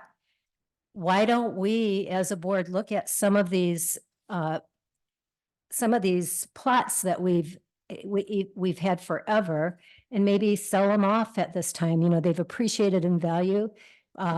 If we could get over 300,000 for that property, that would help cover the cost of some of the, the Plymouth Road or the Gettys Road Parkway. And also, it could cover some of the park costs. So we have a page and a half. I don't know how many, I didn't count them. Most of those are government buildings, so that includes all the utilities, that Okay, includes so- this building, all the parks. So that's why we need, okay, so what you need to do is tell us what land is ours to sell. So we know that property on Plymouth is, and that would be, I think that might be the only one, a couple but more. we could go through that parcel by parcel. But Let's I do don't that. think there is. well, that's, I yeah. think that's the only one, and I think like if we listed with the broker, yeah, we could sell that. Okay, so what do you guys think? I mean, so I would put that on the table when we're talking about, Can I make a motion? can you? You You want, I keep doing that. Okay, well, I am moving that we put the parcel that's on Plymouth Road in front of Mystic Forest, is that correct? On sale, so if we could get an appraisal, a fair appraisal of that property. I don't know who we use for appraiser, for an appraiser, but really to look at other plots around that area, and let's put it up for sale and use those funds to. So does your motion include, You got to speak into the mic. does your motion include signing a contract with an appraiser? Because I'll tell you exactly what it's gonna cost, 2,500 for the appraisal. Okay, but I It's nothing want a competitive. fair, good, I don't want Paul one. Bidwell, who's done he's done some of our appraisals. He works for the road commission also. There's Gerald Elcock also. He's well respected. But I We think don't we have to should, Identify that. Okay, yeah, we don't have to, Right but now. yes, we'll get an appraisal. Is there a reason we wouldn't just go to a realtor and have them do some comps and? Yeah, that's what create- I would do. Because Yeah. the appraisal is going to be done by whoever purchases the property. most likely, Right. that's true. So I So- think you can comp it and we don't have to pay anything. Yeah, and then let's they do can that. aggressively go after selling the property. So that's a nice piece of land, It is a nice piece of land. And it was gifted to us and we've never used it. right? So we've had it for over 20 years, I hear, and that's the Well, point. I think longer than that. Okay, Can I just make one comment? Perhaps the best indicator of value is putting it on the market and whatever you that's get. what we're saying. Yeah, okay, but I thought you were talking about getting it. No, We'll need to select it. Yeah, we just. Right, the realtor. We'll need to select a broker who would broker this for us. I don't know if anybody has anybody in mind to do this, I but think we're just putting it on the table, not selecting it, the person at this point at the table, right? I'd like to interview a couple, but yeah. Okay. okay. may come up with a factor later on. All right. Okay, so I would, so the motion is on the, or I move that we sell the property on Plymouth Mr. Road. I think let's see if I can see it on here. Mystic Forest. Okay, so is this, on the second page, Ken, is this it? The J10-08-300-004 Does it Plymouth have an Ann Arbor. address? It just says Plymouth Ann Arbor Road, but that's, Probably that is it, okay, but we can confirm that. okay, We know what parcel we're talking about. all right. Support. Any? All right, call the question. All in favor of selling it? And I guess we'll work the details out Yeah. about broker and Right. everything else later. Say aye. Aye. Aye. Okay. We move on. Thank you. Was there another one that you wanted to do? And N? yes. All right, so N. So N is financial controls, escrow account / pre-audit policy / general financial policies and procedures. We'll talk about this when we get to the controller resignation discussion. But really, this is so important that when we were discovering the fraud or the 100,000 going to infinity, whenever I asked anybody if there's a written policy, nobody had one. They could tell you what they do, but nobody has a written accounts payable policy, an escrow policy and procedure from start to finish. And we really need those kind of controls. It's crazy when you have transitions from officials or staff. Someone should be able to come in and look at a document and know the procedures, the steps to take. Be it if you do an EFT payment, if you know, for the whole escrow situation, if the treasurer's office had a book, you know, this is what you do with the escrow. This is what you do with taxes. You do step by step. If it's involved with other departments, who signs off, you know, who, and what I found, it's not just escrow accounts payable. I think there are a lot of missing written policies and procedures. There's oral ones, but not written. And it's incredibly important to have. So I just want to make that statement and we can talk about it later. One thing that Ken, you and I early on, we kept talking about a pre-audit policy. That's what the state calls. And what the pre-audit policy does, the state requires us to have it, is that a body like us we're supposed to be able to look or to identify certain expenses that you could pre-audit, like payroll or utilities that will have a late fee if you don't prepay it. And usually there's about 4 major categories. In our policy, it's almost carte blanche. So what comes to us are just all the checks that have already been paid out. They've already been written, they've already been sent out, and all we do is look at it and we might have a question on one. And I remember asking about the $100,000 a couple years ago, you know, what's this?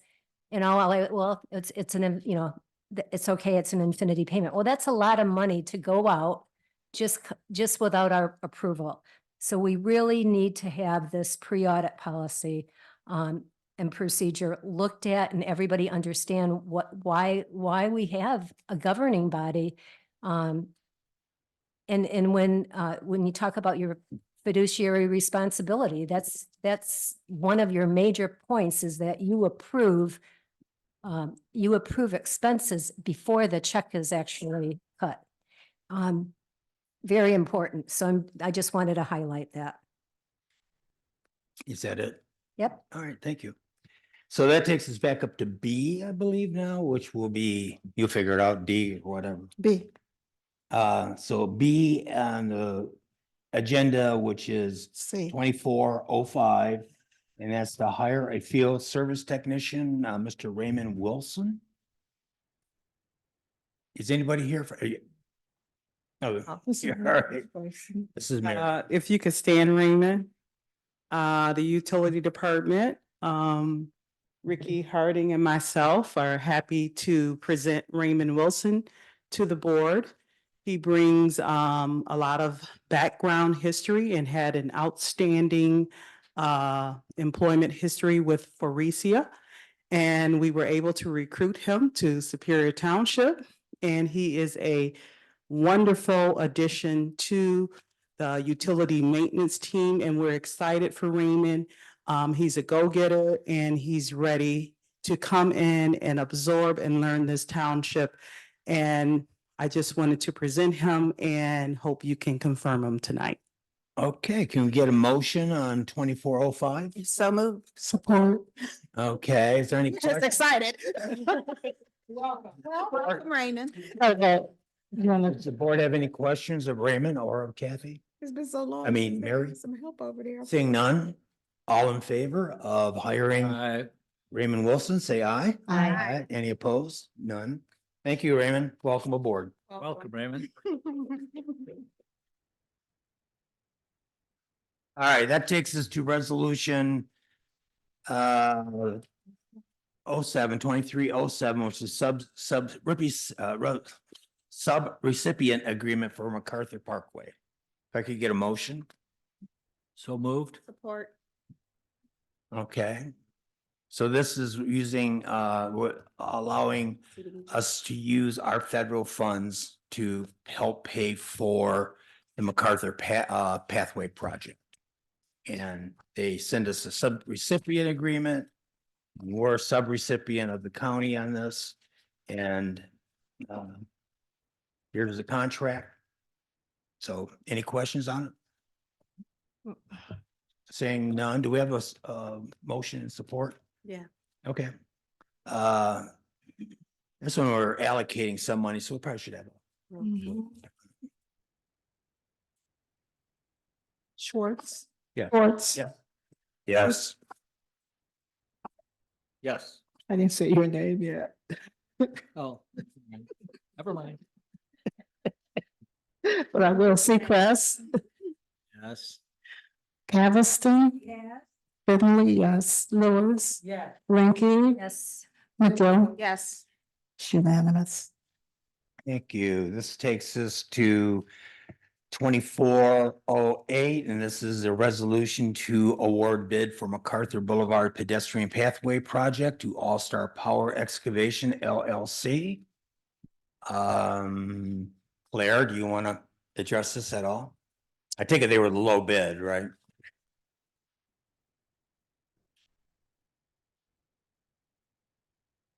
Yeah, so All Star Power. Speaking to the mic. Sorry. It may need to be turned on. Oh, it's on. Okay, good. Yeah, so All Star Power was the low bidder for MacArthur Boulevard Pathway. Also, they were the low bidder for the Plymouth Road Pathway. We looked into their references for both projects. They came back pretty good as long as they're not on an NDOT project, which neither of these are. So we feel confident in their abilities to get the pathway projects done. Okay. If there are any questions, Yep. S- Well, We they are- were the low bidder for both. Yeah. Yes. So whenever we say low bidder, we are not required by law to take the low bidder, are we? We are No. not required by No. law to take the low bidder. Because I hear The us say that. lowest qualified bidder. Right. So are they the lowest qualified bidder? Yes, is my- I would say They've they are done work qualified. with them, right? Yes, they're, and the other communities have done work with them as Okay. well, and And good reviews? yeah. Okay. All right, and I'm just thinking of one of our past. low Yes. bidders. They're not that, yeah. All right, so on this particular resolution, Superior Township's portion is not included. And I calculated it to be 113,144. Is that correct? What are you talking about? So the total estimated contract award is 246,735. Right. We're getting CDBG funding of 133,591. Yeah. So the difference is 113,144. I would like to make sure that we include that in these resolutions because that's how much the township's Townships. portion. We're on the hook for that. Mhm. Yes. So it should be built in. Yes, Yeah. so if you could adjust or have another whereas that the Superior Township's portion is 113,000. After the. We'll do that. We can take care of that. Great. With that adjustment, we should have a roll call vote on. Haviston, Yes. Lewis, Yeah. McGill, Yes. Finley, yes. Linky, Yes, Seacrest, Yes. Schwartz. Yes. I get everybody. Thank you. You get everybody? Unanimous. Okay, it's unanimous. All right, so that takes us to resolution 2408, which is awarding the bid for the Plymouth Road Pathway Project, also to All Star Power Excavation. And it's 09. Right. Oh, we did. We just did on. Mhm. We just did We it. did 9. So it's, You did that. you need. mine to- says 08 here. Yeah, you need Oh, to no, there's change not 9 the, in here. Went straight to 10.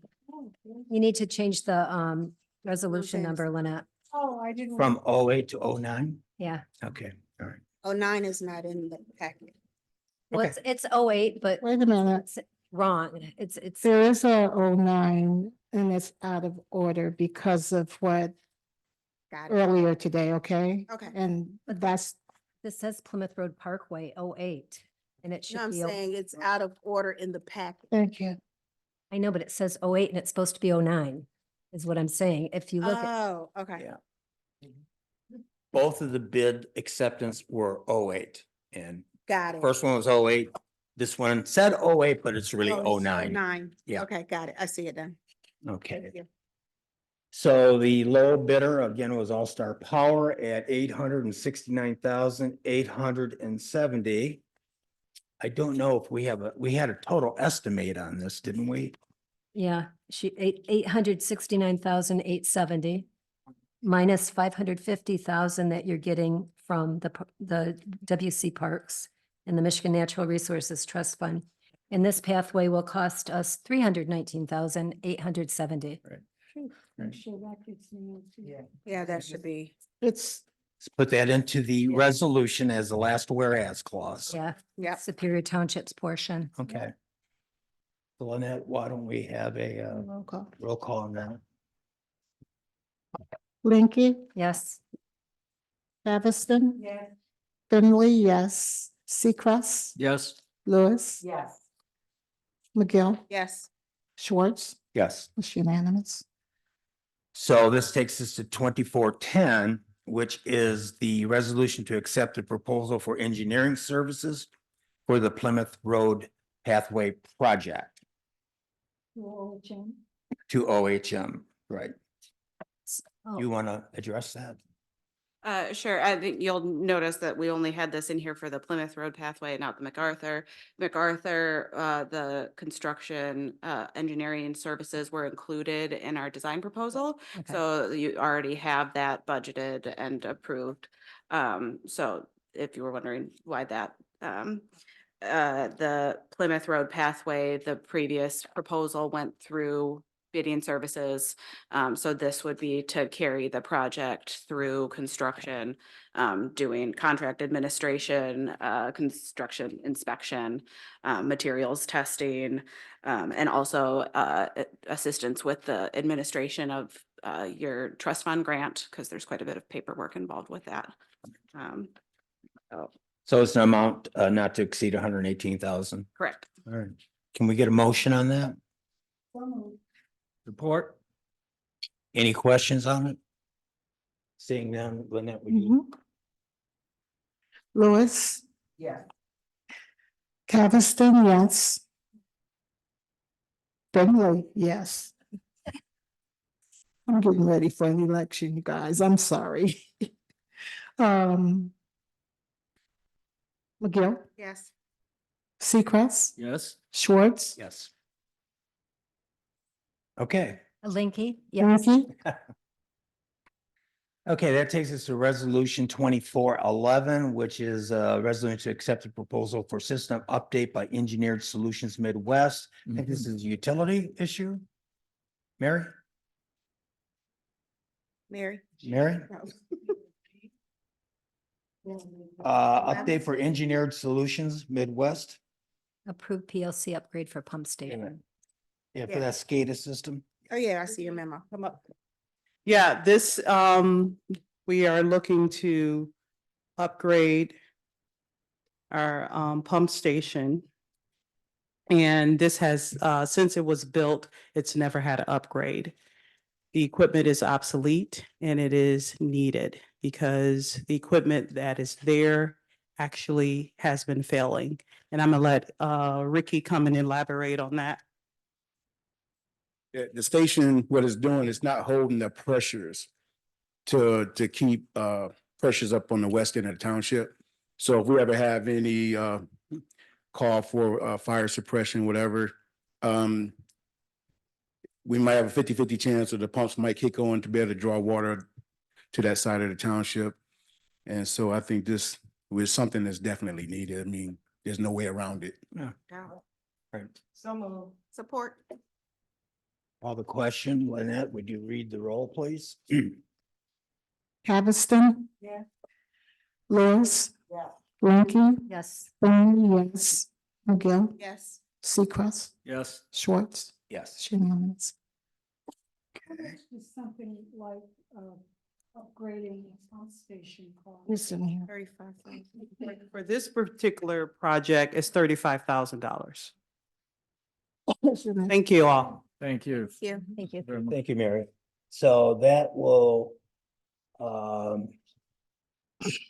motion to reappoint members to boards and commissions, and that would be Patrick McGill to the Planning Commission, Tom Brennan to the Planning Commission and the Zoning Board of Appeals, and Emily Davish Yakine to serve on reappointment to the Planning Commission. Support. Any questions? They all have served well. I'll call the question. All in favor of reappointing those members, say aye. Aye. Aye. Right? Okay, this is approved remaining payment of $13,000 to Three Brothers. I believe Carson is here. Carson, would you address the board, please? Hello, everyone. Hi. I'd like to provide you with a couple of documents relating to this matter. Okay. This is a quote as well as a job breakdown. Thank you. Thank you. Job breakdown. Thank you. Thank you. So, person, even before you start, it wasn't an issue of paying you. It has to come to the board to pay you. We cannot individually say we could pay you. So if there's no issues, should we just get a motion on the That's all table? you gotta do. So moved. Support. Okay, anybody have any questions for Carson? No. Being none? Is it all cleared off now? Because that was a mess. Let's, It it is just. I'm not sure, Ken, what is our status? Status is that the excavator should be coming in soon to remove everything down to 2 feet. Excellent. That's good to hear. Okay, so Lynette, we have a motion support. Can we read the roll?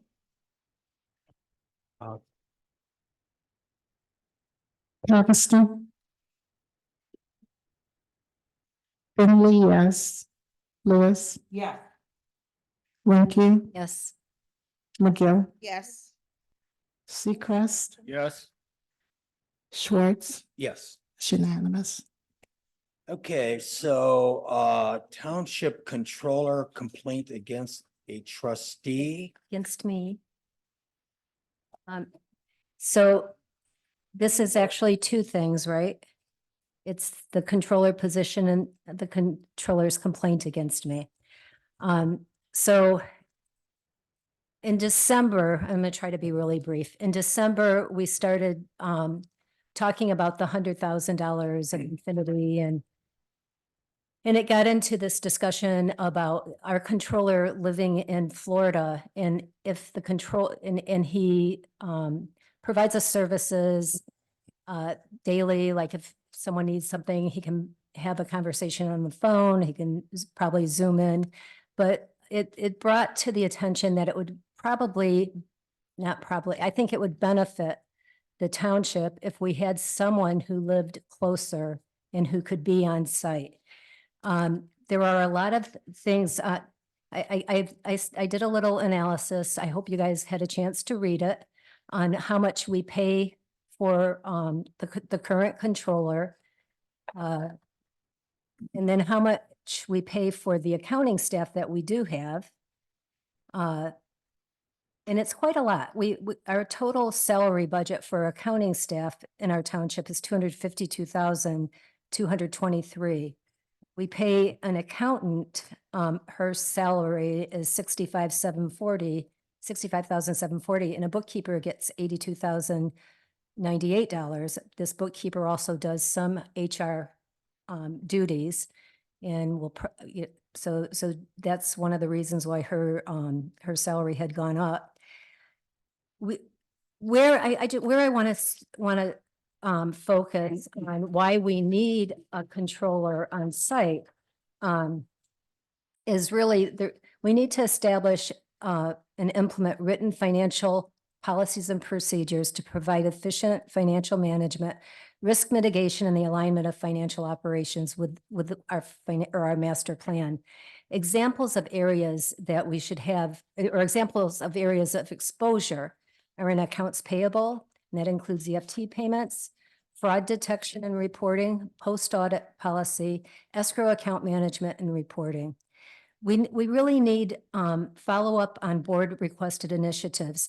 For probably 2 or 3 years, we've been saying that we want to let an RFP for engineering services, auditing services, legal services, and IT services. We've given people here, the officials, one official, copies of an RFP for IT services for a couple of years. Nothing has happened. The people that can make things happen here are the officials that work day to day. The trustees do not. We're part-time, we come to meetings. So unless we start pushing to get things done, they don't. Some of these things don't. We need more communication and oversight. We need follow-up on our audit reports. If you look at our audit reports, there's a section called Other Matters, and there's quite a few things that just never get followed up on. They're just left out there. You know, you can go back and look at, I looked at 5 years of audit reports, and in the Other Matters section, there were a couple times where it talked about escrow accounts and carrying negative escrow account balances, which you shouldn't do, because if you have a negative balance, the township's paying the funds. So that's not good. For 3 years, I asked for monthly reports. I have emails to support, please, can we just have monthly financial reports so that we don't have to bug the controller or anybody to know what a fund balance is. We can just look at a report. The benefits for hiring a controller who lives locally, it's just having that close proximity to business at Superior Township, having documented written policies and procedures. The ability to meet with the officials is needed to ensure compliance with policies and procedures. The availability to assist officials as questions arise. Attend all board meetings. It'd be great to have a controller here for some of the questions that we have. From a legal perspective, or the state law or the act that created the charter township, the financial piece of this is generally reports to the clerk. Here, our controller reports to the supervisor for whatever reasons they did that in the past. It might be that during a transition time, that position should report to the board. It may be less costly with hiring a replacement or a firm. There's some firms out there that provide this service to municipalities and townships. And there's one that I located that does Augusta Township, they did Scioto Township, they do the Washtenaw County Sheriff's Office. So, we could hire them. We need someone to lead initiatives for bidding outside contractual services, and we need to implement best practices. The other thing is this person could assist in securing outside funding sources and for priorities and projects. They could come up with ideas like sell some property, they could be doing that.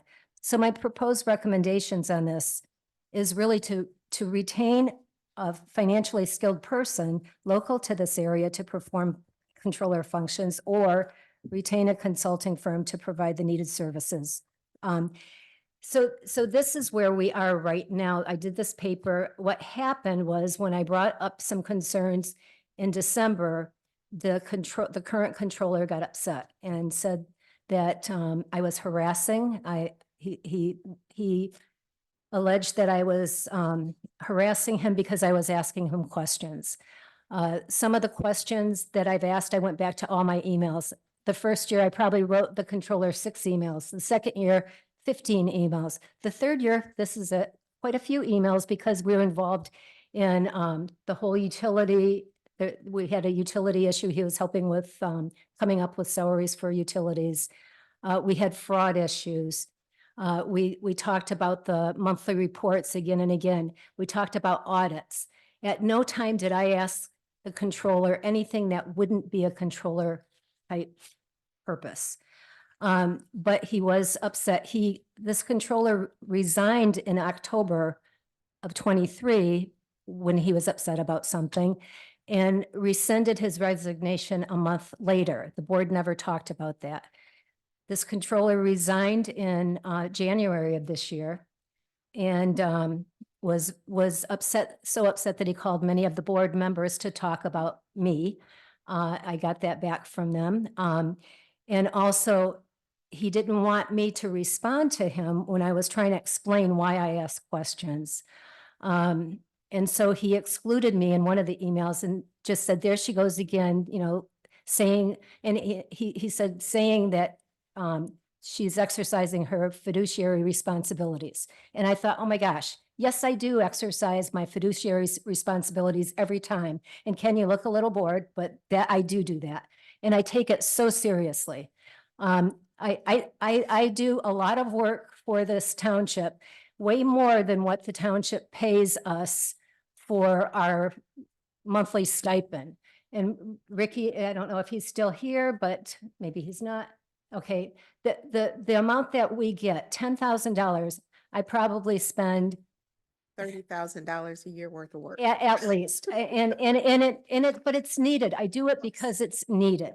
So, that's where we're at. There's 2 issues. He said that he was gonna file an EEOC complaint against me. Go ahead. I don't know what that's about. I don't know, because I ask him questions. So I'm at a point where I, for one, would highly recommend that we start to move in the direction of getting a controller. If he wants to stay through April, through the audit, I get it, but we've got to start making some moves. I don't think it was fair that he called the board members or he emailed you guys, because it was as if you supported what he was saying. Not that you were, but that's where it's at. So what, is there a motion or you just? My this for discussion? motion is that we work to develop a plan to have the controller ease out. Maybe it's through the audit. I'm not trying to just push him out. But it's more to have someone locally. You guys, we're growing. This population, Superior Township is growing. We need to become more professional and we need to have better checks and balances. And I think we could do that by getting the right person locally with a skill set that would meet our needs. And by the way, there's no job descriptions. So as we're going through here, I can't, the current controller is charged 75% off to utilities, 25% to the township. What is it for? There's so many things that we could have this person do that we need. My recommendation is to work with him to let him get through the audit, and let's get someone local. I would like to say that I personally believe that truly our controller really is a financially skilled person. I believe that. I know that in time, when I have contacted him, he's been there to answer my questions. I know that when Carolyn, who works in my department, has called him, and I know that Carolyn and Nancy work together. Nancy and I have worked together. And no. And I would just like to say that if we're looking to do a transition, I would have it I would rather it be later in the year and not in April or not in June, because I don't know, because I know last year, it seems like our audit was not over until June. It seems like it was later than Present it in before. June generally. And so I would say that if we're doing any kind of transition, maybe we should do it maybe September. And the other concern that I have is that if your concerns that you expressed, thank you very much. Have we asked Keith to provide these things for us? Actually, yes, actually, he had a meeting with Lynette. This was back in April of 22, where he says, this is at a meeting on April 26, 2022, which included Lynette Finley, Nancy Mason, and me. We discussed the following items. A new title for Nancy Mason as an accountant, appropriate wage for an accountant, structure of accounting department, controller and accounting to cross-train, and monthly financials. But the thing is, Lisa, this was all discussed, but it was, again, never implemented. So we go through these, we go through these periods where we'll all agree. And by the way, I want to say that, I don't even know if I want to say it publicly, but Keith has expressed, just know that Keith has expressed a lot of, that people make mistakes, okay? And I'm not going to say who, but Keith is a talker, and Keith will tell people things about another department. So when you say that he gives you information, he may, but there's always backbiting that's going on.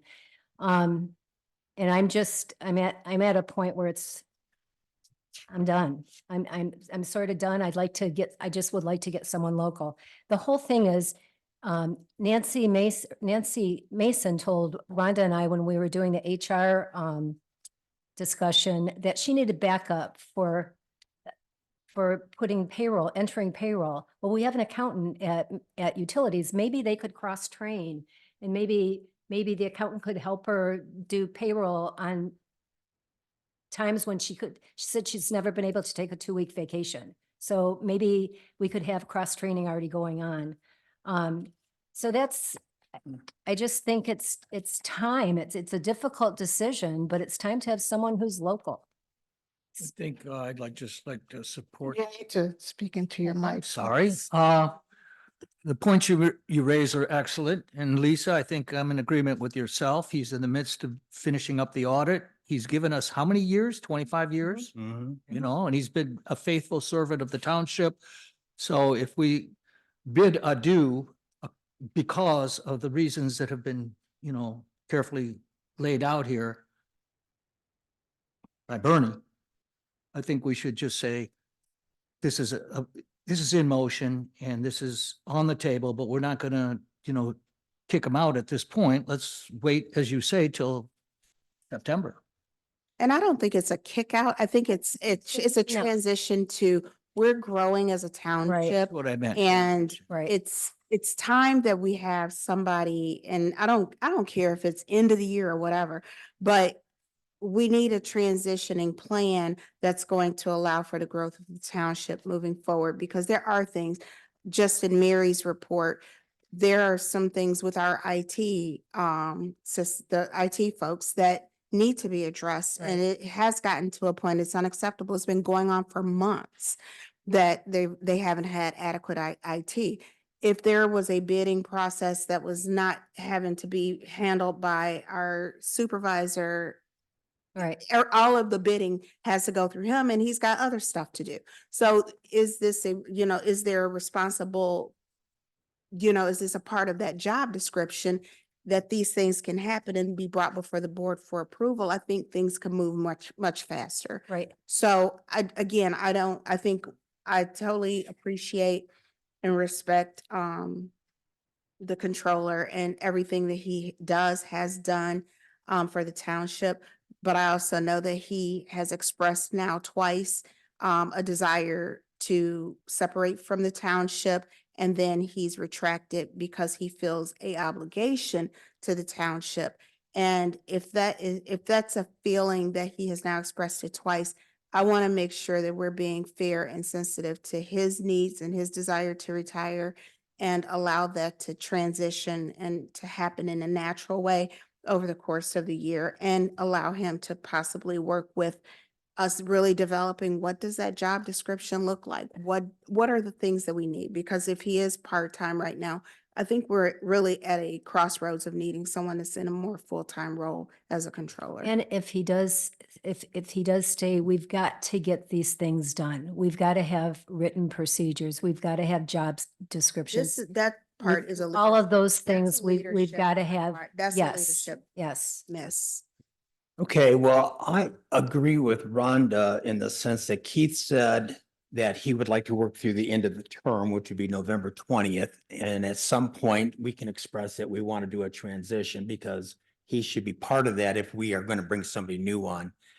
You know, we've always had practically perfect audits. Keith has really helped out over the years on so many matters. Keith is one of the best workers we've ever had in this township. And he may want to retire, but his last expression was he'd like to stay on to the end of the year.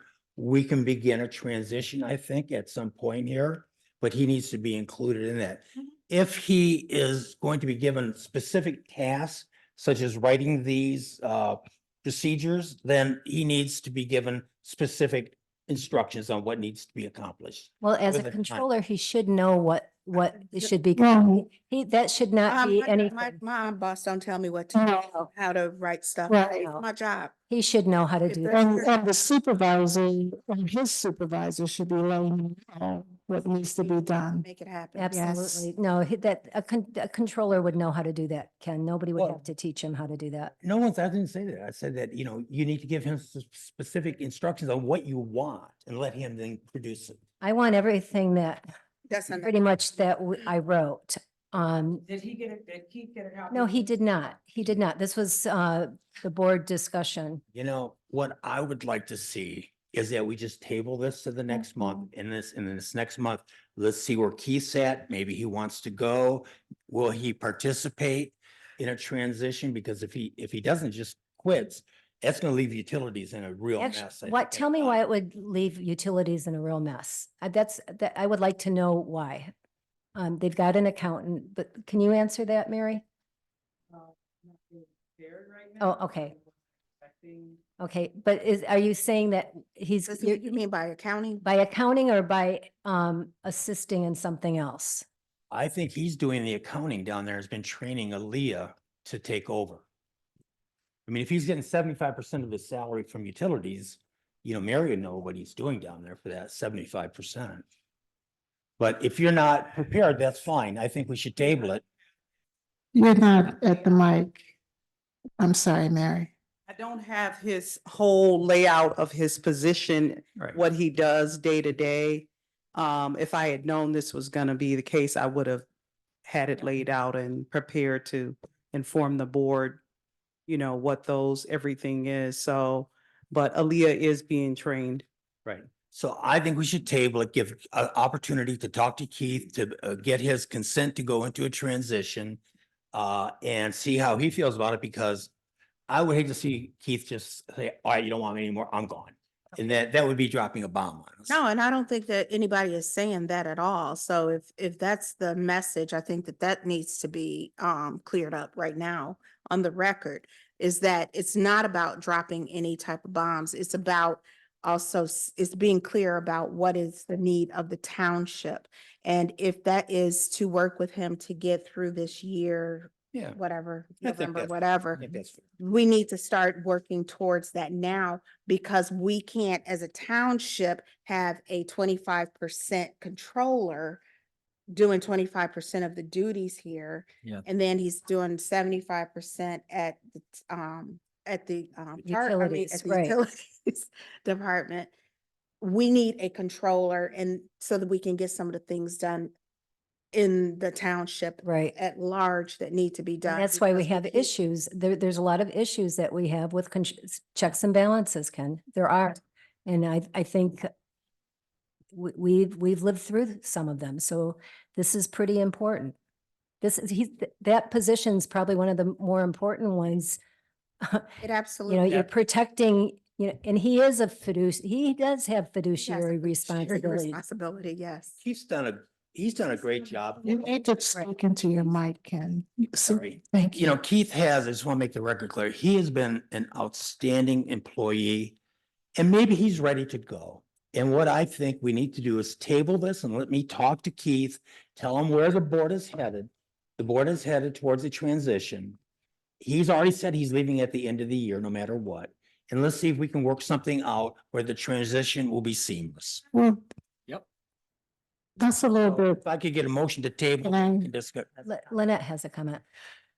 that's a little confusing to me because I think, trustee McGill made that comment earlier.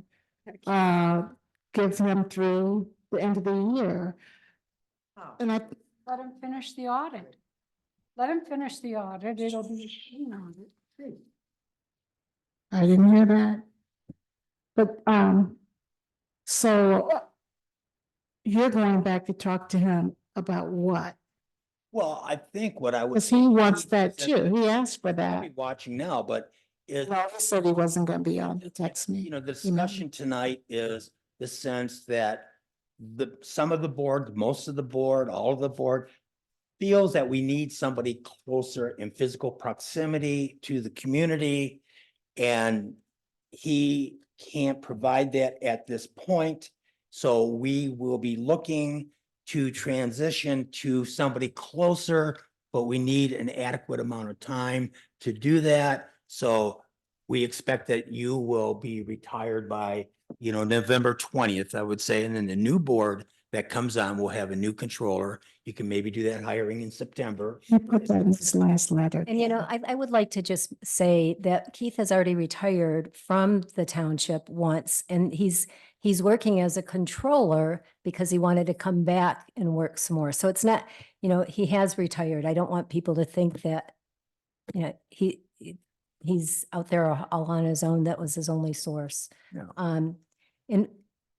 But I'm just hoping that before I leave this table, that we have some procedures in place and we've left it a better place than what we found it. So My biggest thing is this is not going to be an easy rodeo for the next several months. There's going to be No. some high expectations.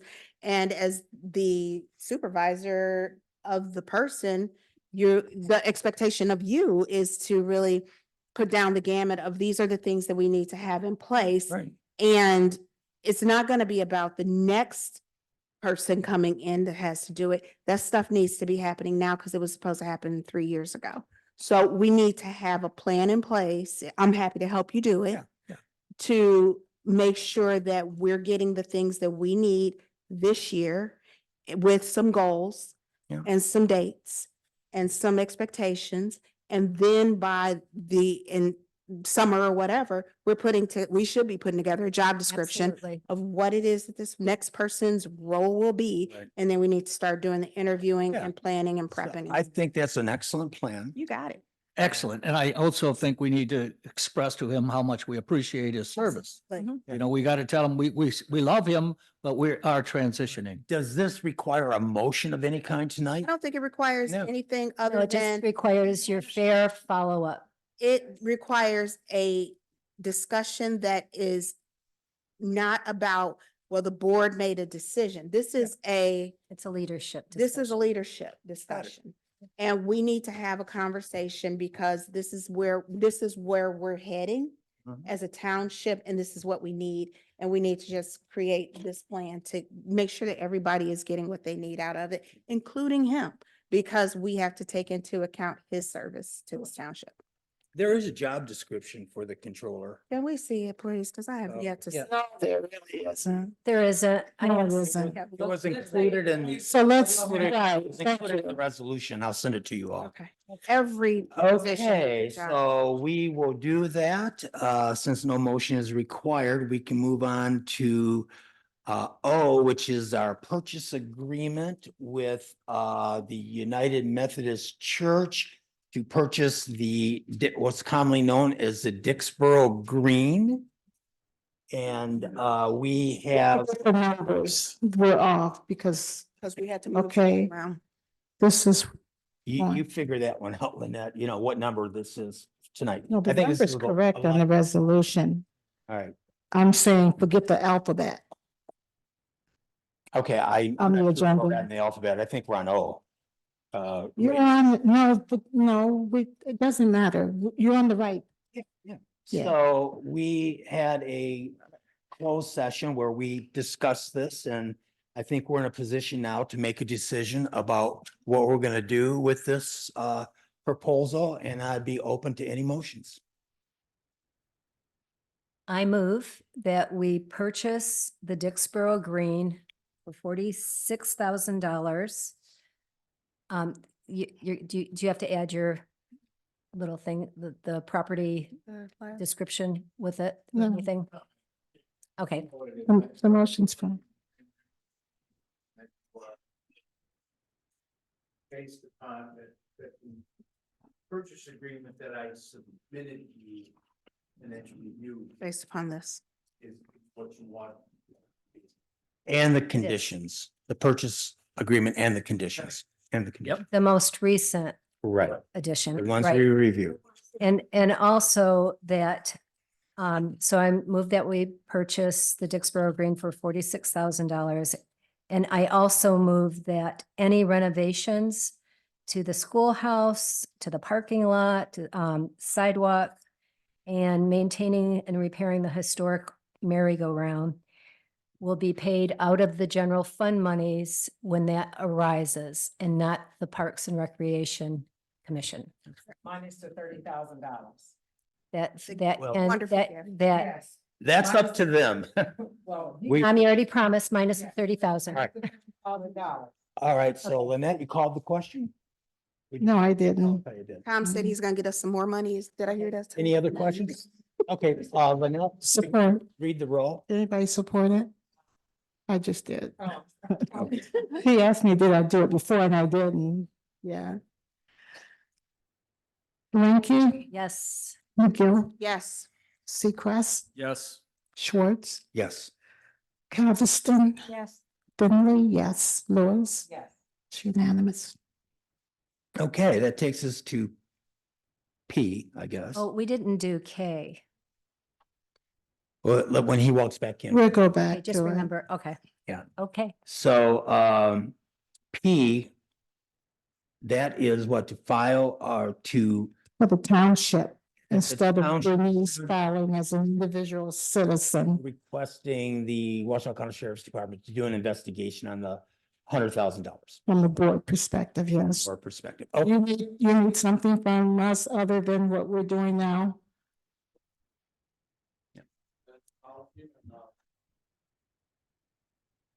I can send you a letter to that effect, John. No, we're doing it as a That'll board. work. If this is your guys' policy and how you do things, I Mhm. can forward the information to the detective, and Okay, since he's still authoring the report and doing research, he can tweak the victim portion of it. we'll get something in writing to you. All right, sounds good. Super. Thank Thank you. you. Thank you. Okay, so. Did we vote on no. that? Thank you.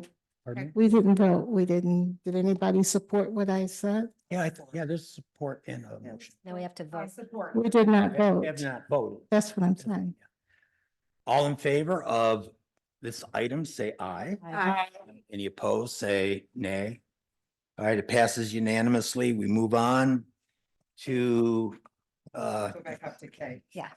we got to go back to K. And with- not just that, I'm sorry, I just got this late today. And it's another item that is real quick that we need to, I couldn't do it on my own because it's an agreement. But let's do this one first and I can explain to you what this one is. It's to utilize the Do space. this one every time you have an election, right? No, No? this is the first time they asked for it. Really? Huh? Yes. Okay, So, okay, so K, I don't know who wanted K on there, but Okay, okay, so what K is all about is a while back, we asked Fred, our illustrious attorney, to attend our meetings. And so he comes here and sometimes you're spending, it's 6 hours. I looked through some invoices because I knew it's like, boy, we're paying this guy just to come and sometimes sit at our meetings and sometimes, you know, you add stuff, sometimes we don't need you. So,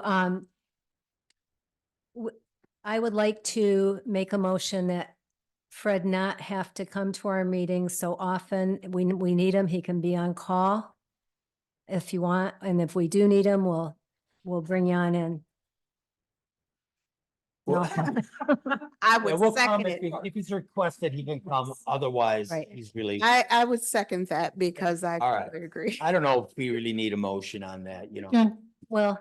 I don't think we did it with a Okay, motion. all right, Yeah, we know what the understanding is. We know. okay. So Lynette wants to add to the agenda space licensing agreement between Trinity Health and the township. And this is for your ability to use Just some of the quickly, I could be quick. for your absentee voting. We've been using, the Towsley Center for a couple of years now. But the person we worked with is no longer there and they are requesting just for their security insurance. And it's an agreement that we have to sign just in case one of our workers fall and they're not liable. So that's what this is. Yes, and I also the insurance that we're All right, covered. so get a motion on that? I move that we accept the new agreement. Support. All right. Why don't we just do a Yeah, roll call? Be safe. Finley, yes. Caviston. Yes. Lewis. Yes. Winky. Yes. McGill. Yes. Sequest. Yes. Schwartz. Yes. It's unanimous. All right, bills for payment or record of disbursements, are there any questions? No, I think that's your copy. Do we have any questions on that? I might. Oh, You can't, you gotta wait to please and petition unless we skip something on the agenda. Oh, cleanup day. Yeah. cleanup. Something there? Yeah. Oh, I'm sorry. Thank you. Oh, Is it? Number L What is it? is the new Oh. letter, yeah. Oh, Thank you. oh, okay. We used to do a cleanup day, every year until COVID came. And we usually did it. This is totally different. The cleanup day, Ken, if I'm correct, before COVID was when we would list from the county when they would host in these different sites. And one was over at EMU, because I would help in particular. This is not the same cleanup that they're talking about. Okay, That's the county cleanup for toxic waste. The one you're talking about, EMU. anyways, anything, like computer. anything, yeah, anything, yeah. Juan, you have something to say? I always have something to say. Come on. This girl. The cleanup that we're talking about is cleaning up the township, cleaning up the roads, getting trash off the right of ways. The Parks and Recreation Commission Chair Nahid had brought this up. Last year, we talked about it early in the year, and it was a larger initiative than the Parks and Recreation could do on its own. It was more of a township initiative than a Parks and Recreation initiative.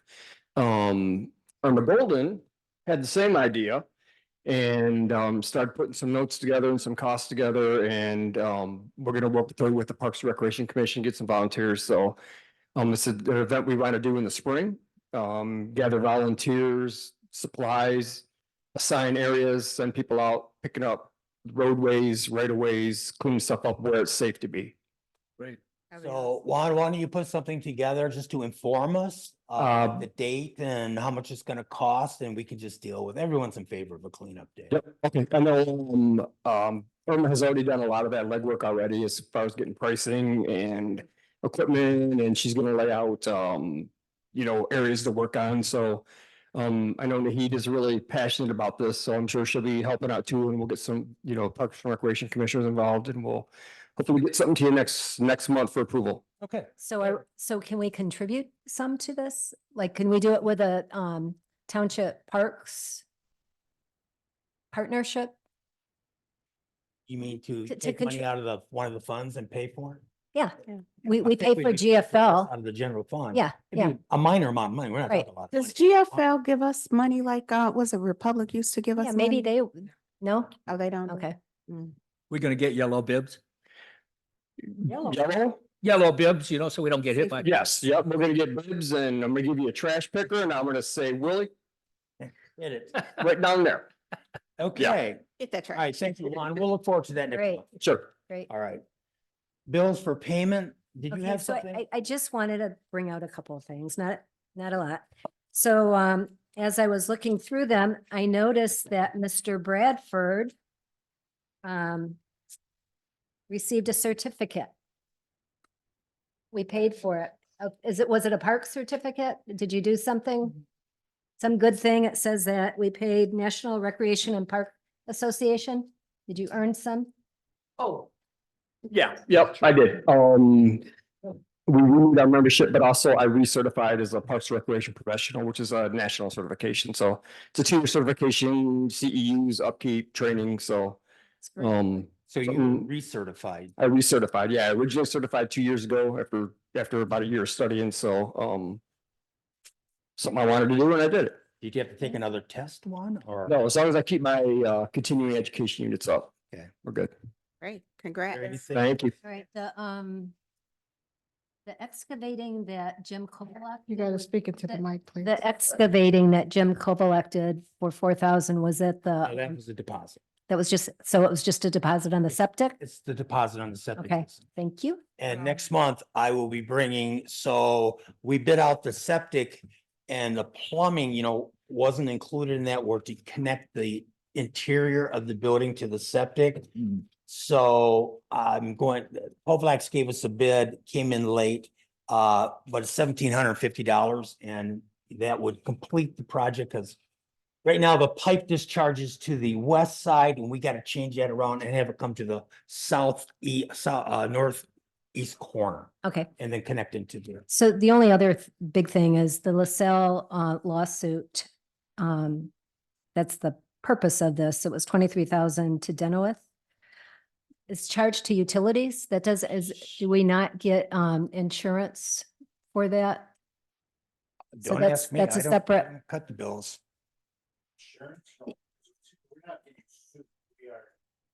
That's contract action. There's no insurance. Okay, there's nothing? Okay.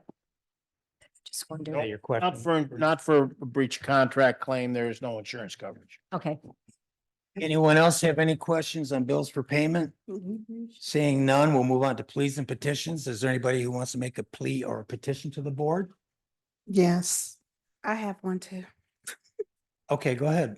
Okay, so mine is with regards to GFL, making sure that we do some outreach because we have residents, including on my street, and I think Miss Leona was here. Foster. Foster was here this evening, speaking on that, and GFL they promised that when they came and did their presentation to us, that they were gonna wrap our. They told me they'd start first of the year. And they were supposed to start first of the year, and we still have heard nothing, so can we just crack a whip a little bit on them? I'm happy. to I will call send myself. them a message and with CC the board on it and if there's Please. a discussion and we want a definite answer Yes, when this is because gonna happen. we don't want people's trash to be overlooked because we do have more than one trash service here in the township.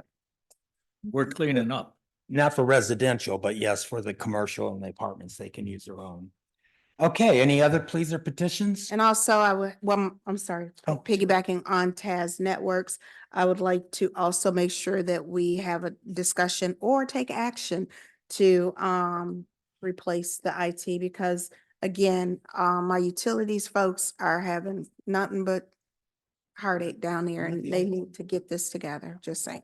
But we, Are you still having issues, if Mary? they're not the only one, we need to get the RFP out. Yeah. We just do. You have it. I mean, you have We need examples. to hire somebody to do the RFP, I think, because it's technical issues that I don't know about. Maybe I can see if the county could do it. County has a lot of people that. Yeah. So maybe I'll check that out. Jeff, you had a plea or petition? I was just curious where all the people are gonna park for the big park project on the boulevard. Because there's nowhere to park at the fire station. And every time there's an event at the park, they block the entrance and the exit of Station 2, which is our busiest station. Are you talking about when the park improvements are made? Yep. Just curious where all this They can parking. Park on the other side if it's That not. doesn't work. They park in front of our bays and we have to ask people to move. No, We'll not. make sure that doesn't, get some signage and We'll everything. figure something out.